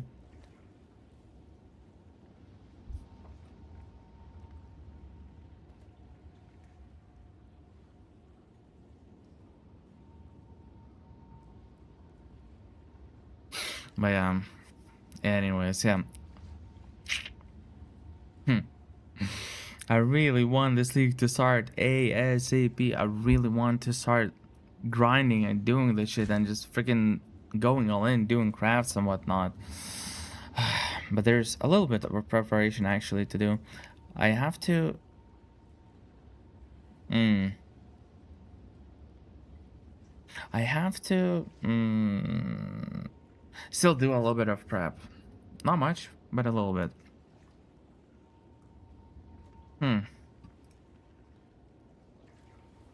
So yeah, I have to decide on the early basically leveling path, because the end game image is looking quite clear. I guess we can also look into like various, what are these called, by the way, guys? The bigger passives, not the ones that are like in between, not the smaller ones, but those like very impactful ones. Are they called the keystones, or are they notables? Because I always like confuse the two. I think they're like keystones, right? Let's assume regardless that they're keystones. I wonder if there's like a better option than, for example, picking this, because small nodes, notables, keystones. Ah, okay, so small nodes will be the basically the travel ones where you get attributes, right? And notables are gonna be the ones that have like some sort of like smaller effect, but like a little bit of damage, a little bit of like this, a little bit of that. And then keystones are gonna be like the strongest ones. In any case, I feel like this node on Monk specifically, especially towards like later stages of the game, when we will have the gloves that are gonna have that you know, the what do you call it, like the generation of power charges, to have this node instilled are the really big ones like CI. Yeah, I see what you mean. I see what you mean.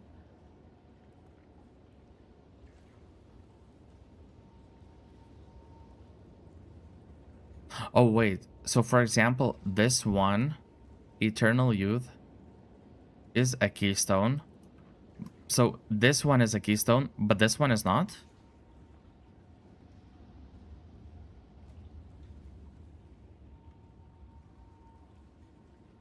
Oh, okay. So keystone is this like Big Papa, yeah. Okay, so Eternal Youth would be the keystone, and this one would be just a notable. Okay, so for example, overflowing power would be notable. Ah, okay. If I'm understanding you correctly, then that's how it is. All right. Anyways, so yeah. All right. Yo. Thank you for clarifying this. I really appreciate it. Thank you. Thank you. So yeah, what I was thinking specifically for Monk is that when we get to the later stages of the game, going from 3 power charges to 5 is essentially, and especially with this, like one with the storm node. So what's gonna happen? We'll have 4 power charges, which when we're gonna channel the skill that's gonna cast clones, is gonna use, you know, in total for 4 power charges, and I think it's gonna be like 2 clones per one power charge, if I'm not mistaken. But essentially, we're gonna go from total 4 power charges consumed to 6, which is what, like 50% power increase, if I calculate correctly. But basically, just getting one notable is gonna improve that much that one particular skill, considering that we'll be able to generate power charges without any issues later, which is, I think, is gonna be like not a problem whatsoever. So yeah, later into the game, when we're gonna have like solid gear and high level, just taking this one node is gonna be so impactful. Every one channel can only consume 1 power charge. But okay, max 3 clones per one. Wait, so I'm confused. So in the video, didn't we see in the video that there were like 6 or whatever, like 6, or I think I've seen like literally at one frame, like 6 different clones of using the whirling assault when he was like fighting the dude in the stone tower or whatever that place is.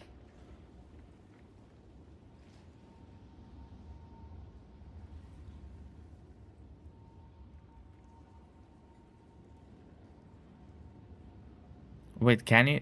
Okay, so can you channel at the same time, like multiple times, or do you have to like basically use the skill, it channels, it ends, and then you immediately channel the next one, then you channel a third one?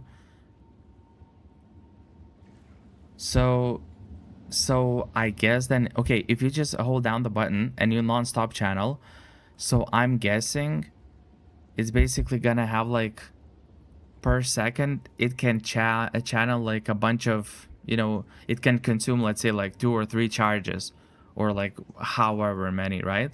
So you can just hold for a while and it essentially gonna consume, let's assume that we have 5 charges.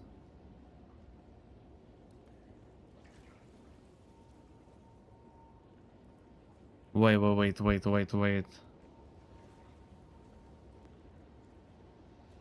Because I wonder how exactly that interaction is gonna work. So say you channel, you hold the button, and while you're holding, it's periodically like consuming 1 charge. Your channel speed is based on your attack speed, just 30% lower. Um, wait, maybe I do have it open as well. Um, is it written here perhaps? Nah. I don't want to flashbang you guys. Yeah, I wanna. Yep. I wanted to look into it right now as well.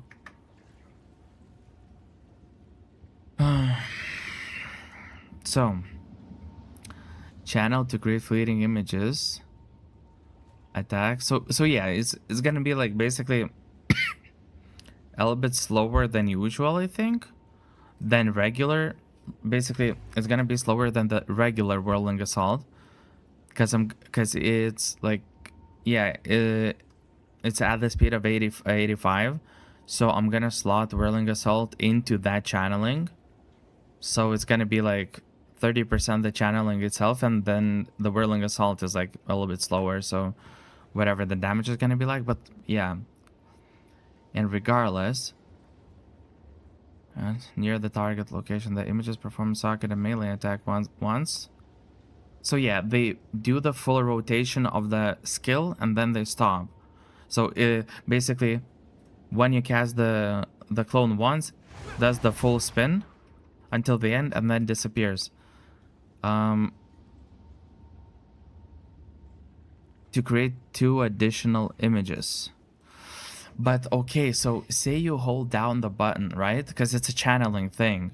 So you can click once and it will consume 1 power charge, for example, and create 3 images in total. But what happens if you channel it? Like, how fast is it gonna use yet another power charge and yet another power charge and yet another power charge? Like how is that full interaction gonna work? Or am I understanding the skill wrongly? Because the way that I understand is, you're gonna hold it and it's gonna periodically like do like another activation of skill, I mean, of the hollow form, right? And it's gonna have like an interval at which it's gonna trigger it again and again and again.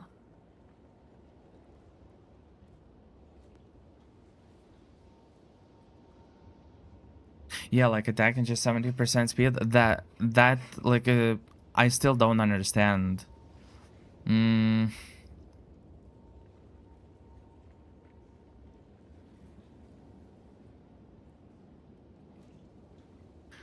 So,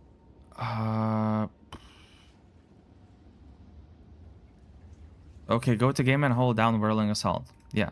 So there is no hold of whirling assault. You cannot hold it. It's not a channeling thing, but it's, yeah, it performs full attack when you click. I mean, when you click it once. Well, spam click. I mean. Oh yeah.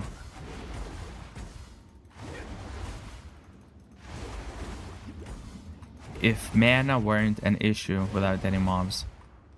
So that is 85% speed.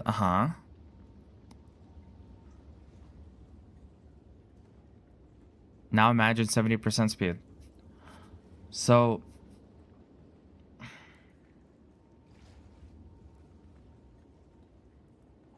okay, so it's gonna be a little bit slower, but it's gonna do this, and except it's gonna have 2 additional clones if it consumes power charge, right? So basically, you perform the same whirling assault, just in total with like 3 dudes, because you have like 2 additional clones. So 3 dudes are gonna perform this thingy, then it's gonna end, and if you're holding, yes, and you stay still and channel, yeah, and you don't actually. So basically, without a power charge, there's only gonna be 1 dude performing this, but if you consume power charge, which is basically the point why you're doing this, you're gonna in total have 3 dudes doing this thing. And if you continue holding this, once the full attack is over, then you're gonna resummon 3 more dudes to do a second rotation.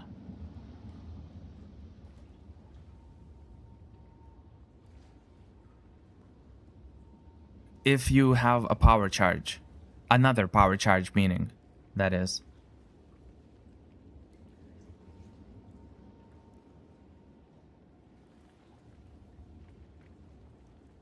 So basically it's gonna be, you hold button for like a million years and you perform one attack with total 3 dudes as long as you have power charges available. It's gonna finish and then it's gonna immediately go to another attack, summon 3 dudes as long as you have power charges available. Then it's gonna finish the attack, then it's gonna do a third attack with 3 dudes as long as you have power charges available, and that's gonna be the cycle until you decide to let go of the button and do whatever else. So that's probably the mechanism, right? Okay, so that makes sense. So there is one interesting interaction which makes me think that it's gonna be 5 clones per thing, or wait, it's gonna be 5 clones or 5 dudes instead of 3, and it's because of this thing.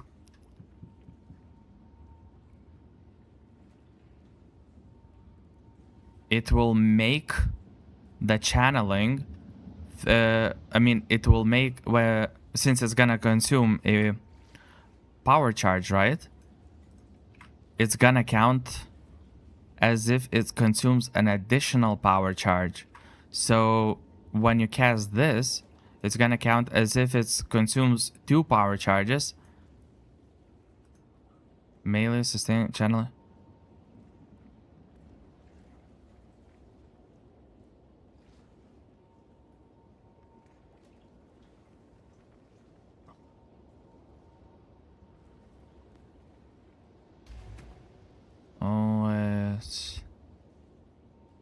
Wait, where does it have to be written for it to be a quarterstaff skill?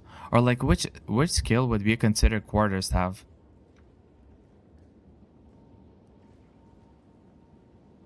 Because it martial weapon, at least in terms of requirements, right?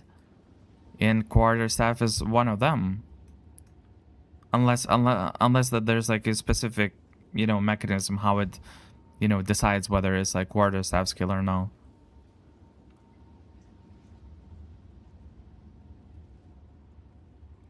But in any case, based on the way that everything is written, I'm not 100% sure that's going to be an interaction, because it consumes a power charge to create 2 additional images. And I don't know if, let's assume that it's a quarterstaff skill and it should in theory consume additional power charge. Based on the writing, it's not written in the way like per X amount of power charges, or per each power charge consumed, you create 2 additional images. So it's like the way that it's written, it doesn't necessarily say that there's like an opportunity to potentially consume more charges, and per each charge you will cast 2 clones. It just says consume a power charge to create 2. So even though if it's gonna count that, let's assume that it's gonna count as if you consume 2 charges, maybe it's not gonna, add 2 images. It might not work, but we can hope. Yeah, 100%. It may not work, like who knows? It's still gonna be like a strong skill and stronger than using like a regular whirling assault, at least to my understanding, right? But the only question is like how exactly it's gonna work. But yeah, it might not work, but teleports and strikes 2 additional times per power charge. 2 additional times per power charge. You mean with clones? Yeah, Chromatic. Yo, Chromatic, what do you think? If we assume that this is this skill is a quarterstaff skill, or it can be treated as a quarterstaff skill, which is relevant for this node. Quarterstaff skills that consume power charges count as consuming an additional power charge. What I'm thinking about, Hollow Form has this line: consumes a power charge to create 2 additional images. The way that it is worded, I don't think that it necessarily means that it says like per each power charge consumed, you create 2 additional images. but maybe there's potential for an interaction where it's gonna consume power charge, but it's gonna count as if it consumes 2, and thus create instead of 2 additional images, it's gonna create 4. Proxies can consume charges, so it won't work with flicker strike.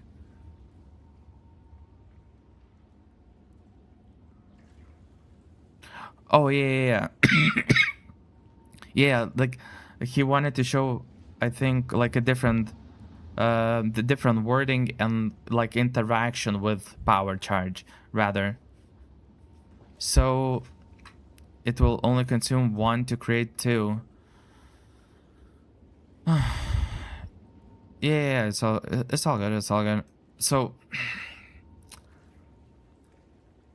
in theory, then this passive is kind of dead for me then. If there's not gonna be such an interaction, then most likely...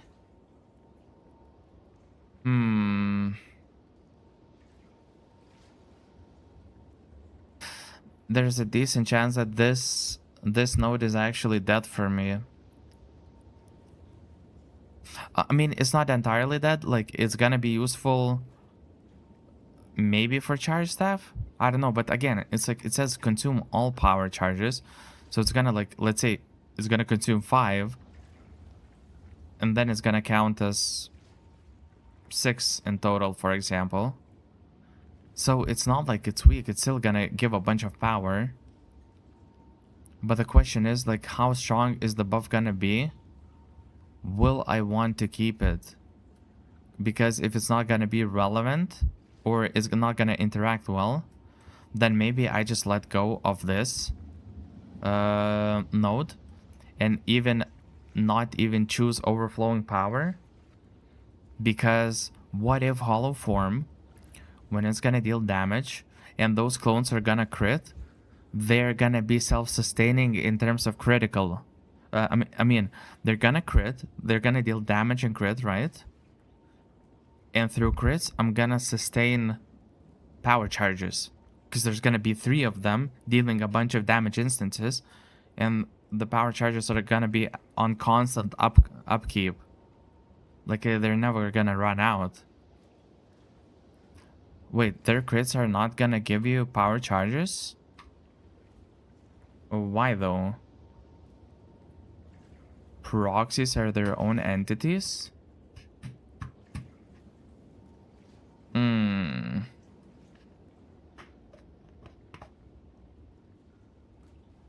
Proxies are their own entities. That is super lame. But is that specified somewhere in POE 2? Because I'm assuming this is a thing in like POE 1, but I just want to make sure that we can confirm that it's exactly that way in POE 2. Is it like written somewhere, or like, you know, mechanics, like, I don't know, explained or something? Because this skill in itself, it does not have like a description where it says, you know, your clones cannot X, Y, and Z. You can test it, but I'm 99% sure it won't work. I wish I could test it. I would do so many things with the new patch right now. but but yeah, because okay, how do you know if this would be considered as a proxy? What is considered as a proxy and what is not?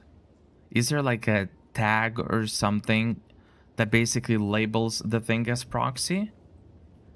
Because at least here, there's nothing that I see that tells me that it has like some additional labeling. So proxies are things that aren't you but have all your stats.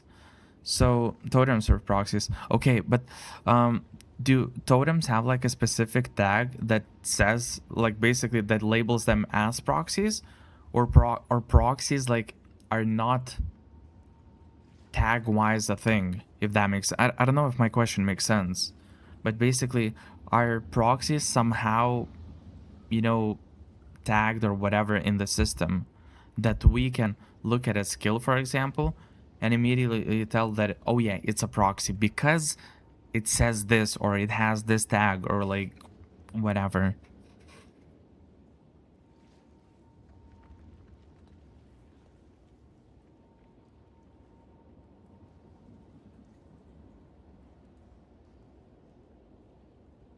Not just intuitive. Mm.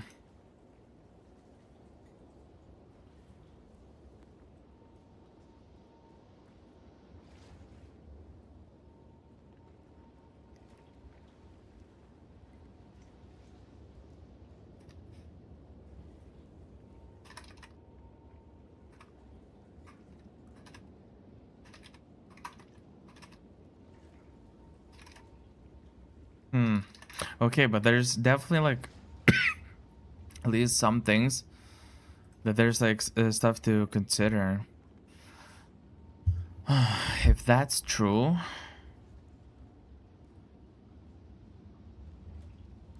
and base clones.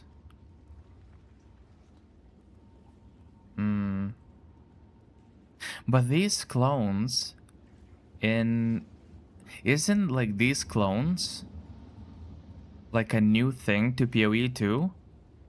Or do we have like the exact same thing just somewhere else? Like creating your astral self or whatever. Because from this, for example, from this line, right? There's nothing like, there's no specific like, you know, like channeling, melee attack. They have like their separate like terminologies, or like, you know, melee is a thing and it's like a tag and it works like this and it does that. Like fleeting images, it's just like a descript. What do you call it? Like that's like just a description word, you know, to explain something, but it's not like a meaning or whatever in itself. So there are similar things in PoE 1, and PoE 2 is based on PoE's engine and code base. Yeah. I mean, I'm gonna test anyways. So basically, at worst, it's still gonna be working how we expect, but to our, you know, surprise, or the positive part, if it's actually gonna, you know, interact with those systems, you know, that I just pointed out as like potential interactions. If it's gonna interact that way, it's gonna be, you know, even stronger. So yeah, totems don't have these descriptive elements either. Yeah, that's fair, that's fair. But yeah, in any case, it's gonna be a strong spell, or skill rather. It's still gonna be a strong thing. So remember that you have the hollow skill, not the clones, so they can't activate it.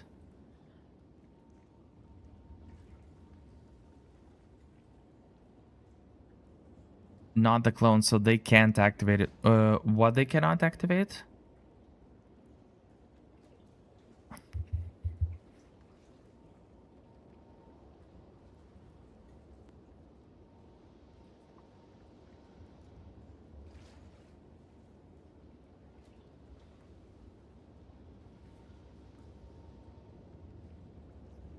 They can't recursively activate hollow resonance. Oh, no. I'm not even thinking about like I'm not even thinking about the hollow resonance or anything. No. My whole idea was if we are gonna, do I want to flashbang you guys? Yeah, I'm gonna flashbang you, sorry.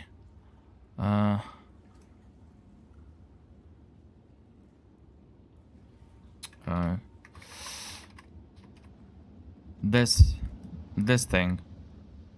There's gonna be 3 dudes spinning, doing a bunch of DPS instances, and this is chance to gain power charge on critical hit, and they're gonna crit basically, especially if there's gonna be, if this if the critical hit chance is gonna be a mod that, you know, we can get after transformation, I'm most likely gonna want to have this. So I'm basically gonna be 100% crit, no problem. So with this thingy, my assumption was that I should be able to generate power charges.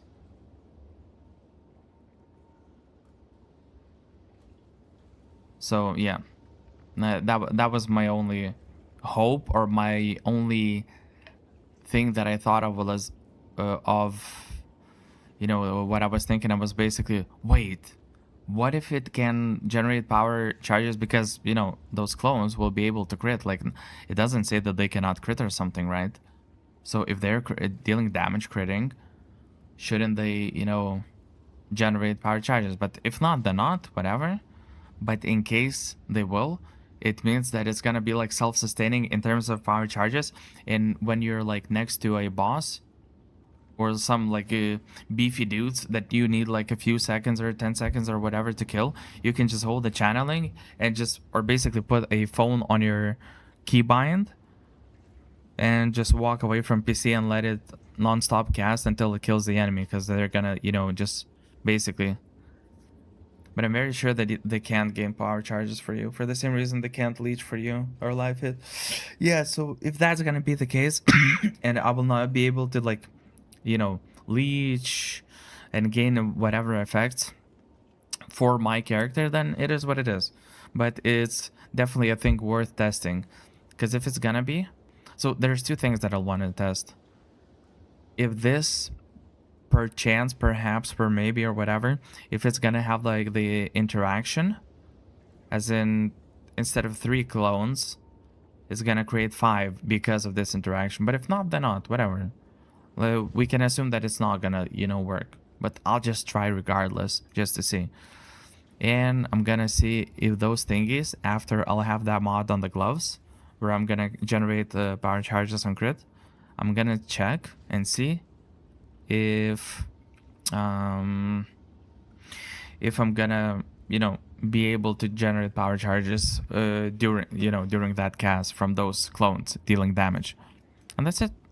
So yeah, definitely 2 things that I'll want to test, just to make sure that I know exactly how they work, so that in case it is actually possible, any of those interactions, so that I wouldn't miss them, because then it would be like really strong.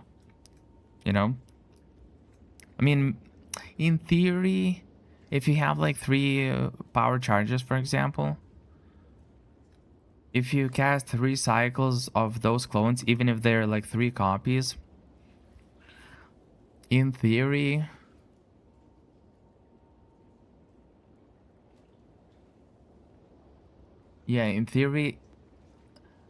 with those 3 cycles of cast, you're gonna kill most of the stuff, especially late game.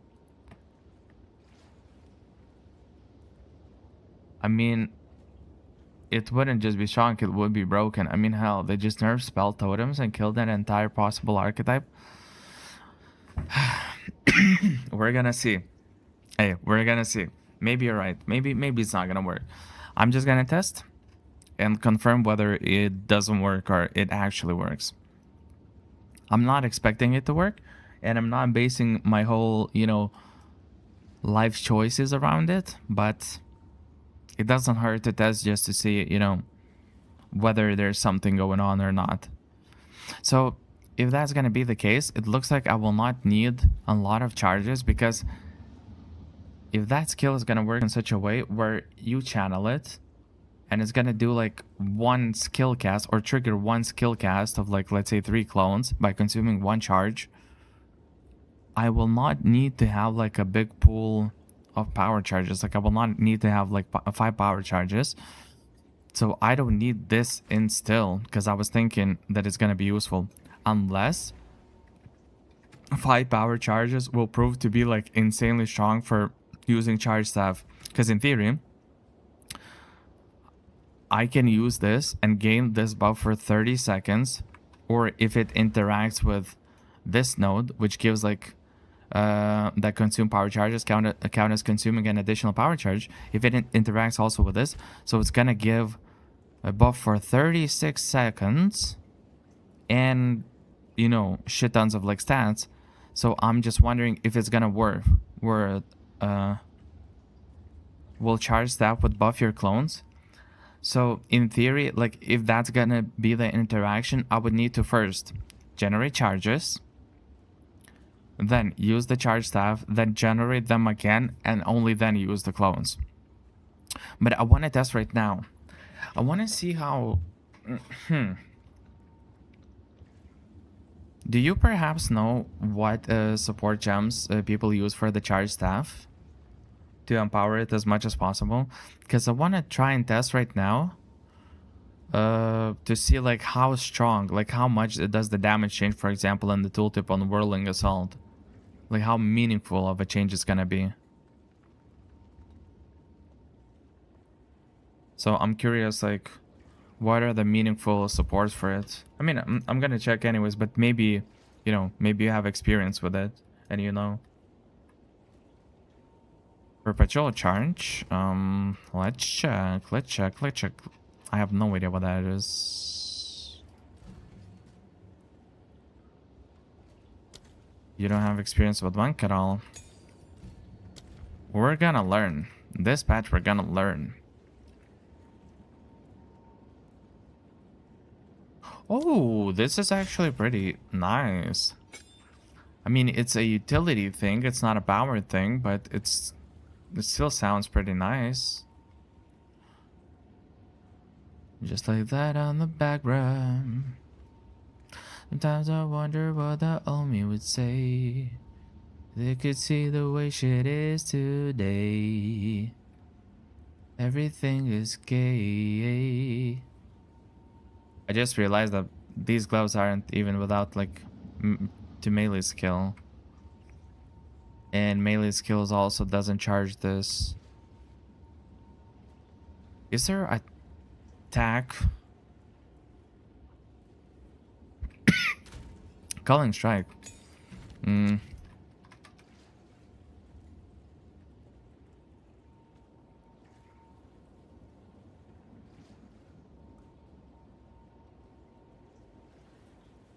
Wait, so it would empower my character to then have...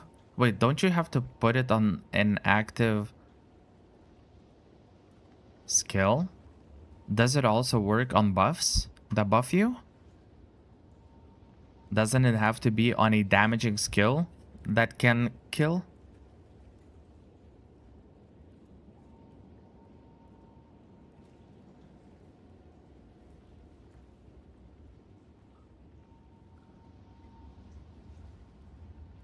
I mean, it says that it works with, so it must work. Damn, that's actually quite interesting that it works with.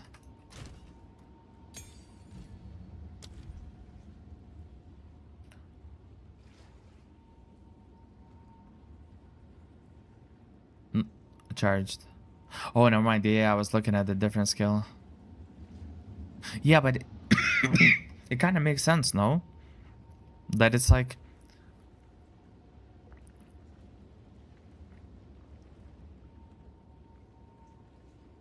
on hit.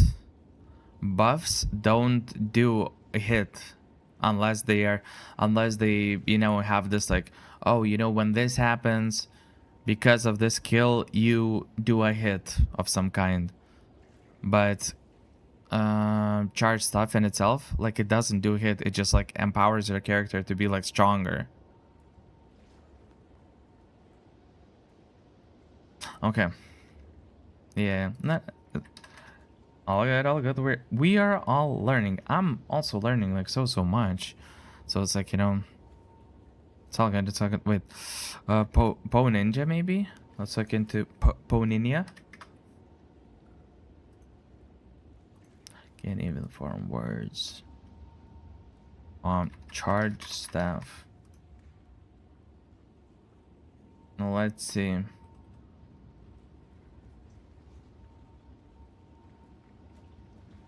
Killing Palm.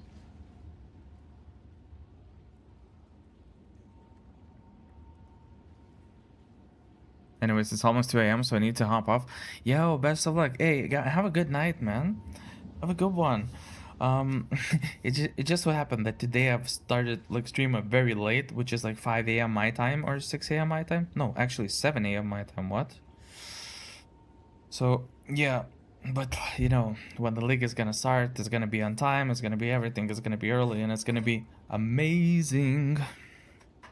But yeah, have a good night, man. Or woman, actually. I still don't know who you are. But yeah, have a good one. And yeah, potentially catch you next time. You're a dude. Okay, okay. Now I don't have to guess. Now I can actually say, my man. Yo, cheers, cheers. All right. Sorry to crush your. Don't do that. Why are you doing this? Man, what? You could have. I mean, come on, man. About the clones. I was thinking different kinds of dreams. That works, I guess. Oh yeah, anyways, so yeah, have a good night and talk to you some other time. And for now, I'm gonna continue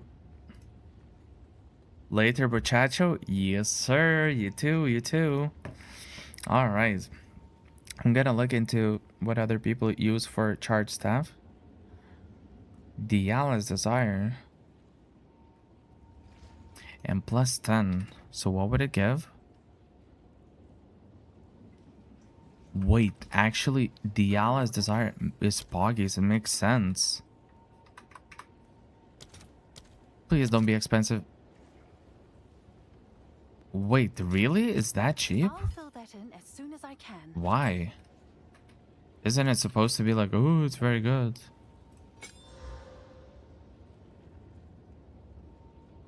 It went to 30% increased time. So it didn't change here. So now it's gonna be instead plus 2 seconds almost. So it's almost like like 50 seconds or something uptime with 5 or 6 stacks.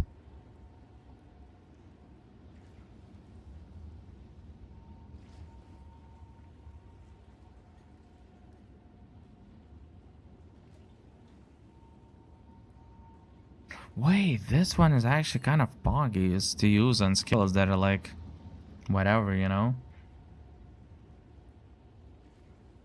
Supported skills have 35% less skill effect duration. Oh wait, I'm reading it wrong. Lighting mastery. Oh, that sounds like a good idea.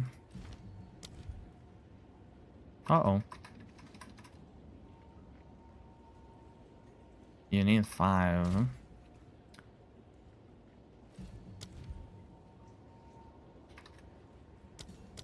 If you listen in this at the end. Alright.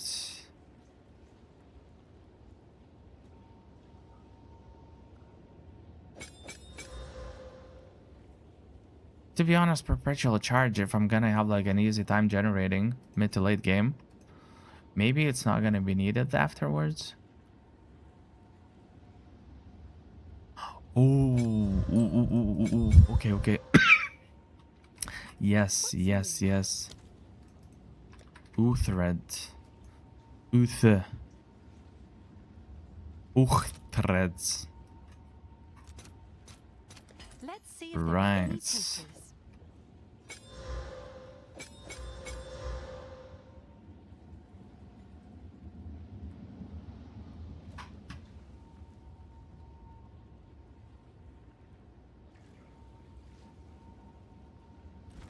Oh, it's you.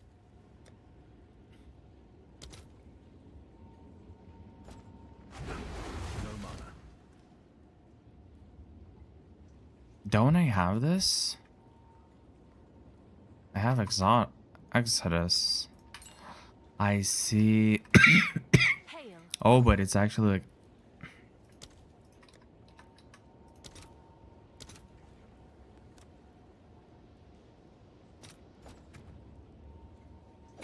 Yeah, I see. So while I get that, I can.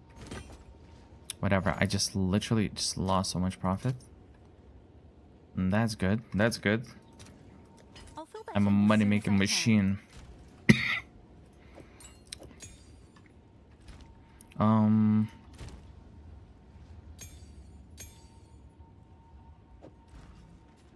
No. So.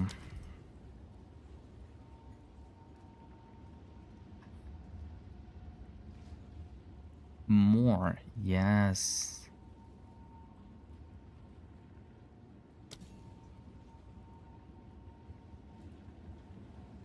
So basically, I can do that.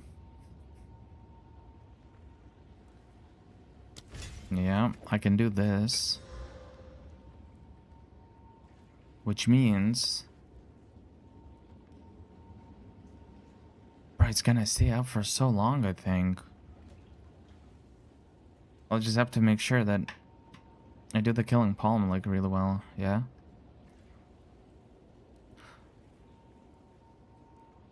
Nice, dude. So this potentially can add like so much value. Increase skill effect. Wait. Is it because of this?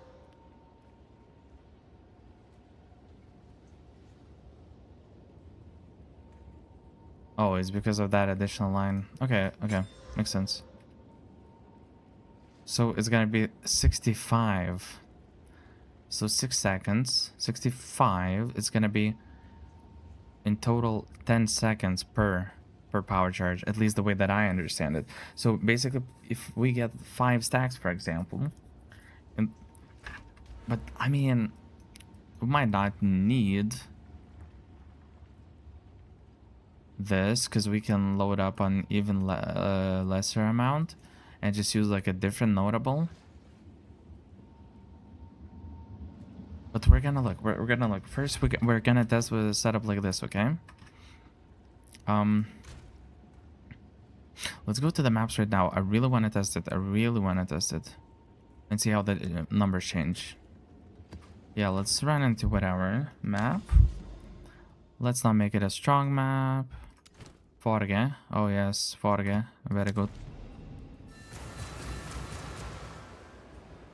But dudes, the build that I'm coming up with right now, I'm really liking it. Oof. Nothing they forge can match Okay. my skill. Can Jan. So do I have power chargers right now? Power chargers, okay. Creature. Okay, I have power chargers. Now, boom. 53 seconds. 53 seconds, 5 stacks. Oh. Wait. And now look, if I do this. Wait. And see, can I gain killing palm as well? Or it's only possible to...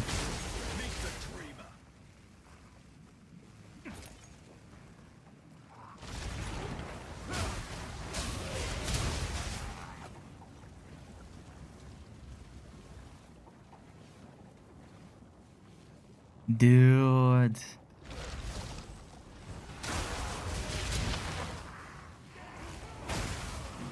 Wait a minute.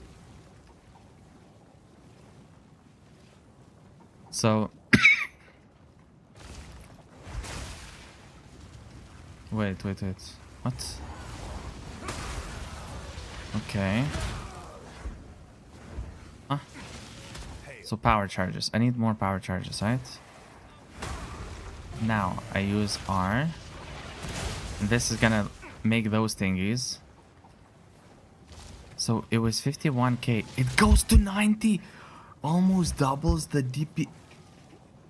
Sorry, never mind. It was headhunter. This increases by... It basically gives 20% DPS. 20% DPS once killed. Which you don't necessarily have to do much. And that is only like the numbers here. But it also like shoots out those projectiles. All I want to figure out right now is, can I get also these stacks?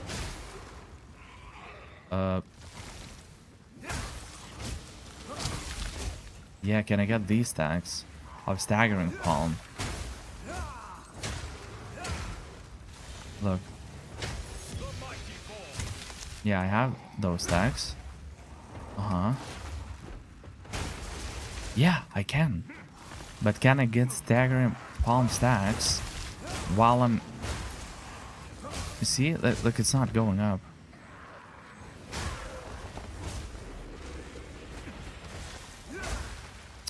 I think I know what's happening. So staggering palm.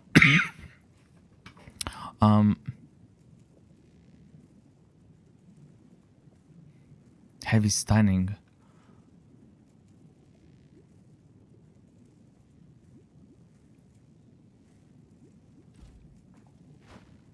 Okay, there's but there should be a way to stack these two, no? I don't want to. So okay, they can work together, at least in a sequence. First you charge staggering palm, then you get power charges, and then you get charge staff. But the problem is, I cannot get power or staggering palm stacks while I have charge staff active. That's kind of a problem for me. Okay, so look at this. I'm gonna get a bunch of... Yeah, so you see, now I have those stacks. Now also I'm getting those stacks. So now I equip and I'm doing everything, both projectiles at the same time, which is crazy good. Awesome. But now it disappeared and now I want to replenish on those stacks. You see, and I'm not gaining them. It doesn't like leap to them. Okay, it leaped now. Staggering force. Oh, never mind. So it does work. It's just like it doesn't always. Not clear why that is the case. Okay, so this interaction works. Okay, fuck yeah, dude. We figured out how to buff our skills even more. Oh my god. Oh my god. So that is actually, this notable is actually kind of irrelevant. It's not necessarily the craziest. So we can add DPS here. If we can find a better instill, we can just move damage here once our crit is high. Because basically, look, increase critical damage bonus, right? It's gonna be a damage multiplier. So this, for example, is weaker than this. I'm assuming, unless it's calculated differently.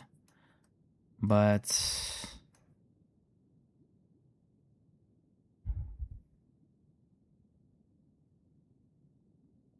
maybe I can just remove these two and this one and do but I would still need 1 point. Okay, so I don't need this point. That's kind of the point, right? If you consume power charges recently.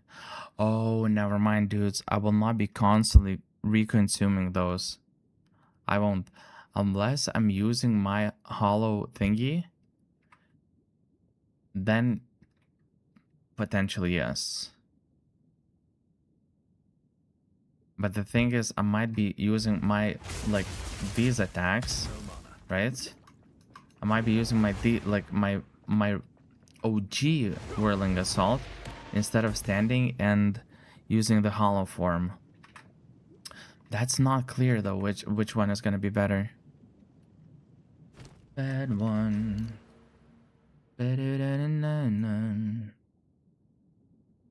But yeah, like very high-end game build. Oh, dude, this shit is gonna be so good, I think. Miniature gone.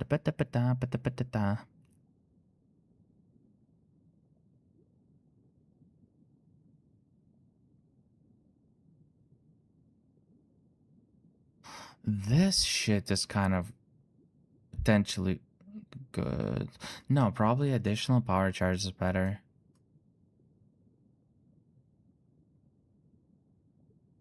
Bad one.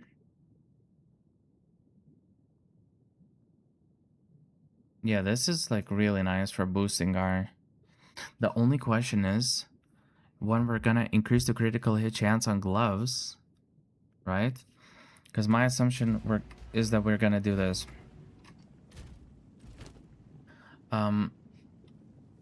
one, we remove this. Wait, what am I tripping? This is probably gonna be jewel slot or maybe something else. I don't know. We're gonna figure that out. But the thing is, we'll most likely we're gonna have this, which seems like it's gonna turn onto onslaught, and we're not gonna use this because this doesn't transform into anything. I'm guessing, unless we're wrong. And then this increased critical damage bonus. If that turns into critical hit chance, this is gonna be so boggies. So we're gonna use attack speed and this and +2 to melee, and then all 3 flats. This is gonna be like basically insanely expensive gloves.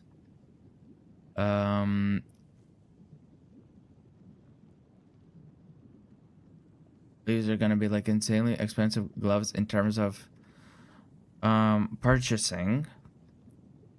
Making them may not be the most expensive thing, but it's not gonna be easy either.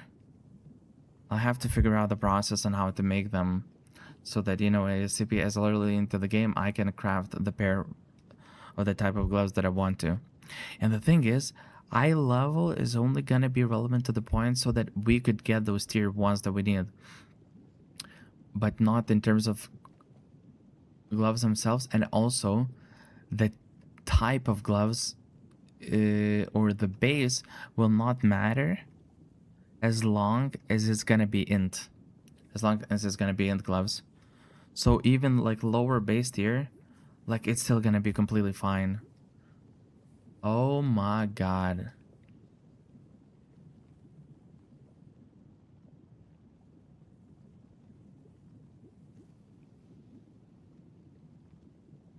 But I wonder.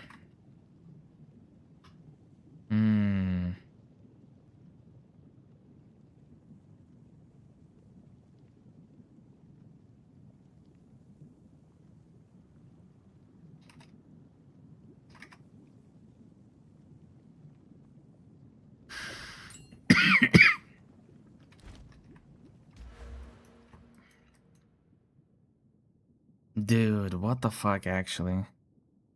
Guys, like, genuinely. The stuff that we've cooked up.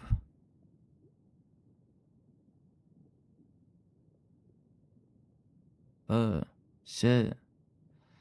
The question is if we'll want to do this, because this is kind of nice. This node. But the rest of it, like 12%, where we can get.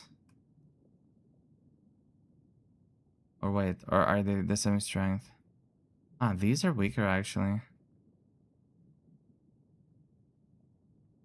Oh, never mind. It's for whole skill, while this is only working for lightning damage. Oh, fuck. We might actually move some of our points a little bit. This is gonna be nice. Wait, 30%. Increased evasion rating. Yeah, I have to check like how much it increases. Come on, show me a mob somewhere.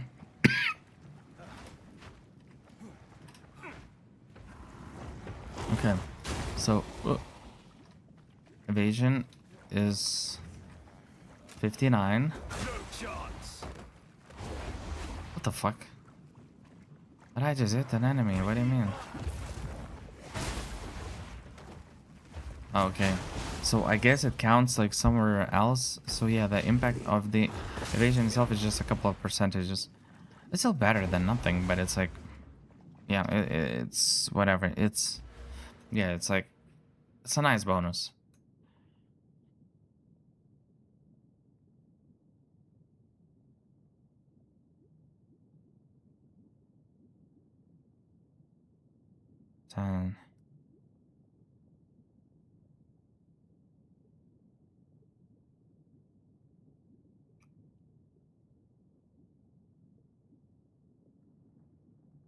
Yeah, this is kind of weak for me.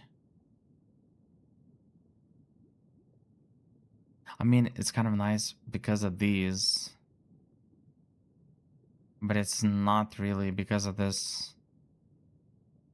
Because like I'm not gonna deal a lot of physical damage. So okay, let's try one more time. Let's generate a bunch of power charges. Yeah. We cast this. It only gives 5 stacks. It only gives 5 stacks though. You see? So it gives 5 stacks, which means that we just use 5. We just use 5. And this did not give us additional power charge. So yeah, it looks like this one is gonna be the one that we're gonna say bye-bye. But this one, if you've consumed a power charge recently, I don't think we're gonna be consuming power charges constantly. Okay, let's put it this way. When we are gonna do the channeling form, that's when we're gonna do the thingy, right? So the thing is, there is a chance that we're not even gonna use Whirling Assault separately, but instead we're gonna use it in a channeling form all the time. If that's gonna be true, then this will be irrelevant because we're gonna be triggering it like every, couple of seconds. And we're only gonna use this from time to time just to bring our stacks up real quick. Like one pack this, and then a few packs this.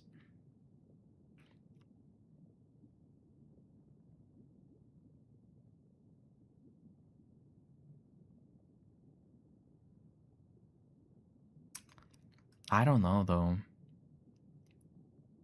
I really hope that channeling of copies is actually gonna generate me power charges because they're gonna crit. I really hope that that's gonna be the case. If that's gonna be the case, it's actually gonna be freaking awesome. Awesome. Abracadabra. How many are we getting? 8. Wait.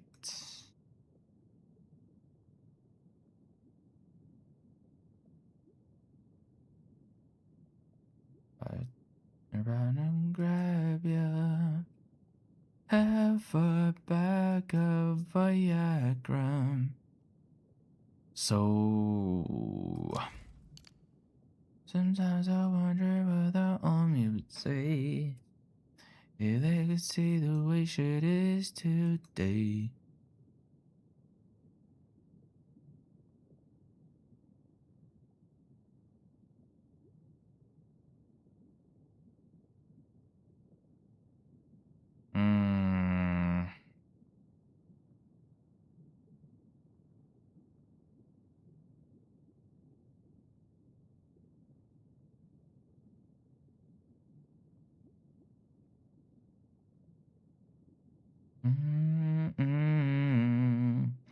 For myself.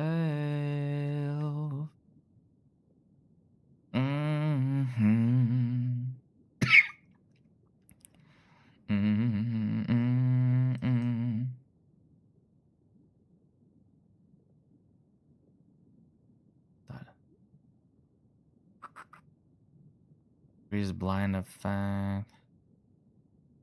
Yeah, it's whatever.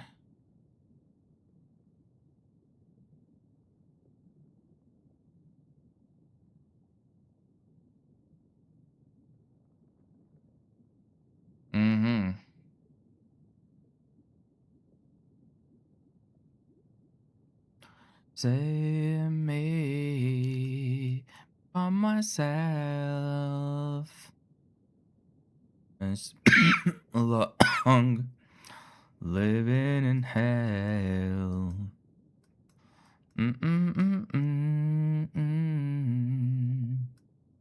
Health. Increase attack speed. This would actually be better than this. But the problem is, I would have to get there. And it would be very costly because this would be like wasted for. So unless like I say no to one part of the tree and then do some other part? It's really hard to say if it would be better anyhow.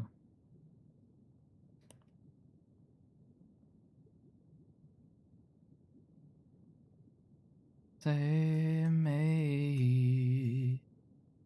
Say.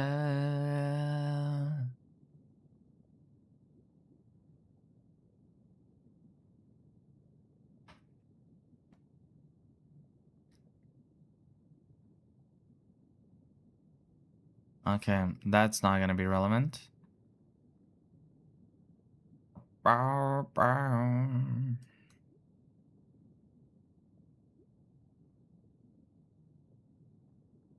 Okay.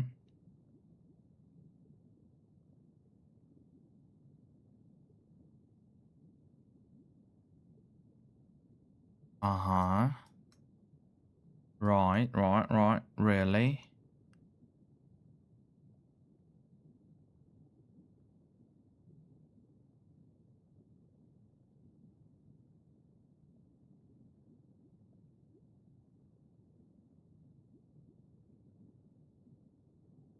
Mm-mm. Mm-mm.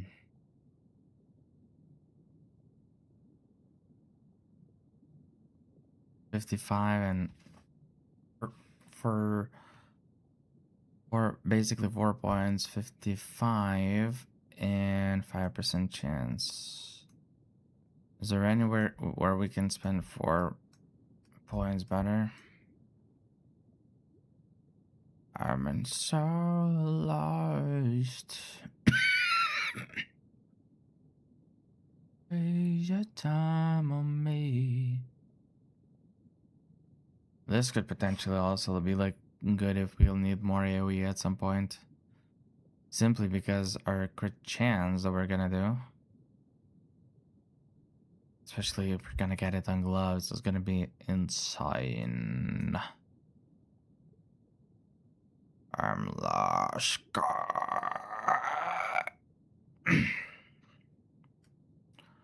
I'm lost, gosh.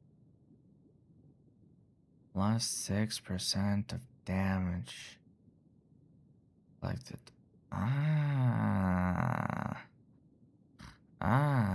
Wait.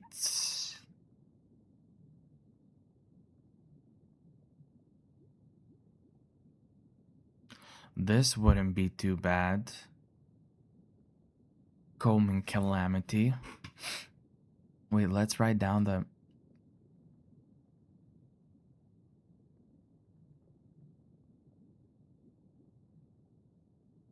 Wait, it's common calamity or whatever it's called. Because we're gonna use basically all of those elements. On the weapon, we're using lightning and cold mainly, but essentially we're gonna use whatever we're gonna get, and wherever possible, basically we're gonna have 3 of them.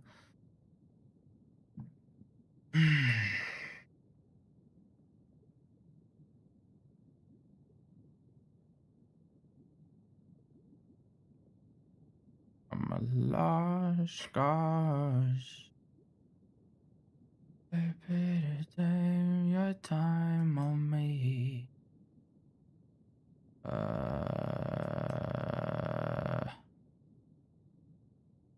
This one is not too bad actually. If we're gonna acceleration, if we're gonna have like, you know, crazy amount of like movement speed or whatever, or I mean damage, that is like might as well, you know, like move faster, cast things faster.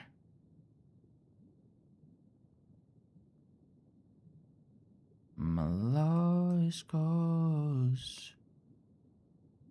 Don't waste your time on me. Yo, what up, what up, what up, what up, uh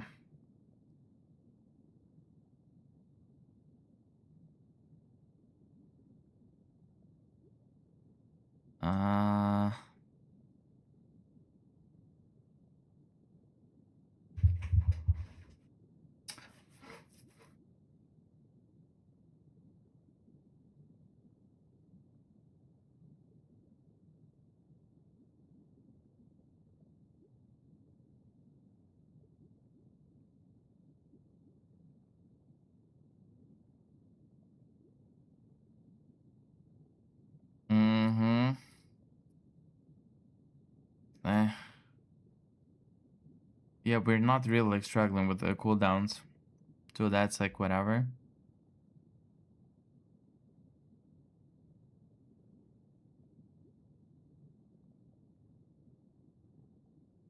Sit down for me, better da.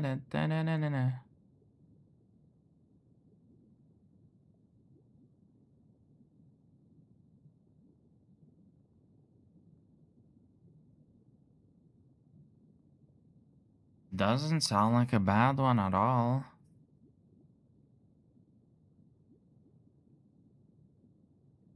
No matter where you are. No, not right.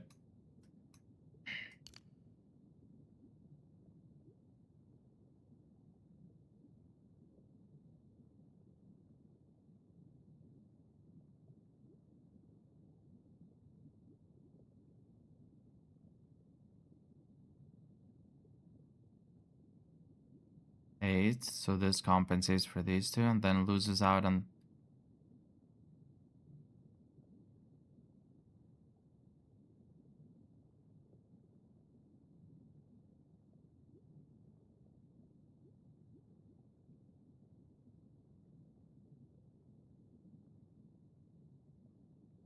Uh, uh, okay, that's fair. No charge.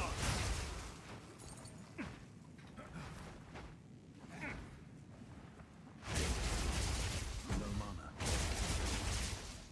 You are the ba-ba-da-ba-da, ba-ba-da-ba-da-da-da, da-da-da-da. Yeah. Fuck. I think, guys, actually, I'm gonna like quickly stop the stream for now. And continue the stream later. Like, I need to take a little bit of a break. I know it's a short stream. I didn't stream for long, but yeah, I'll take a break.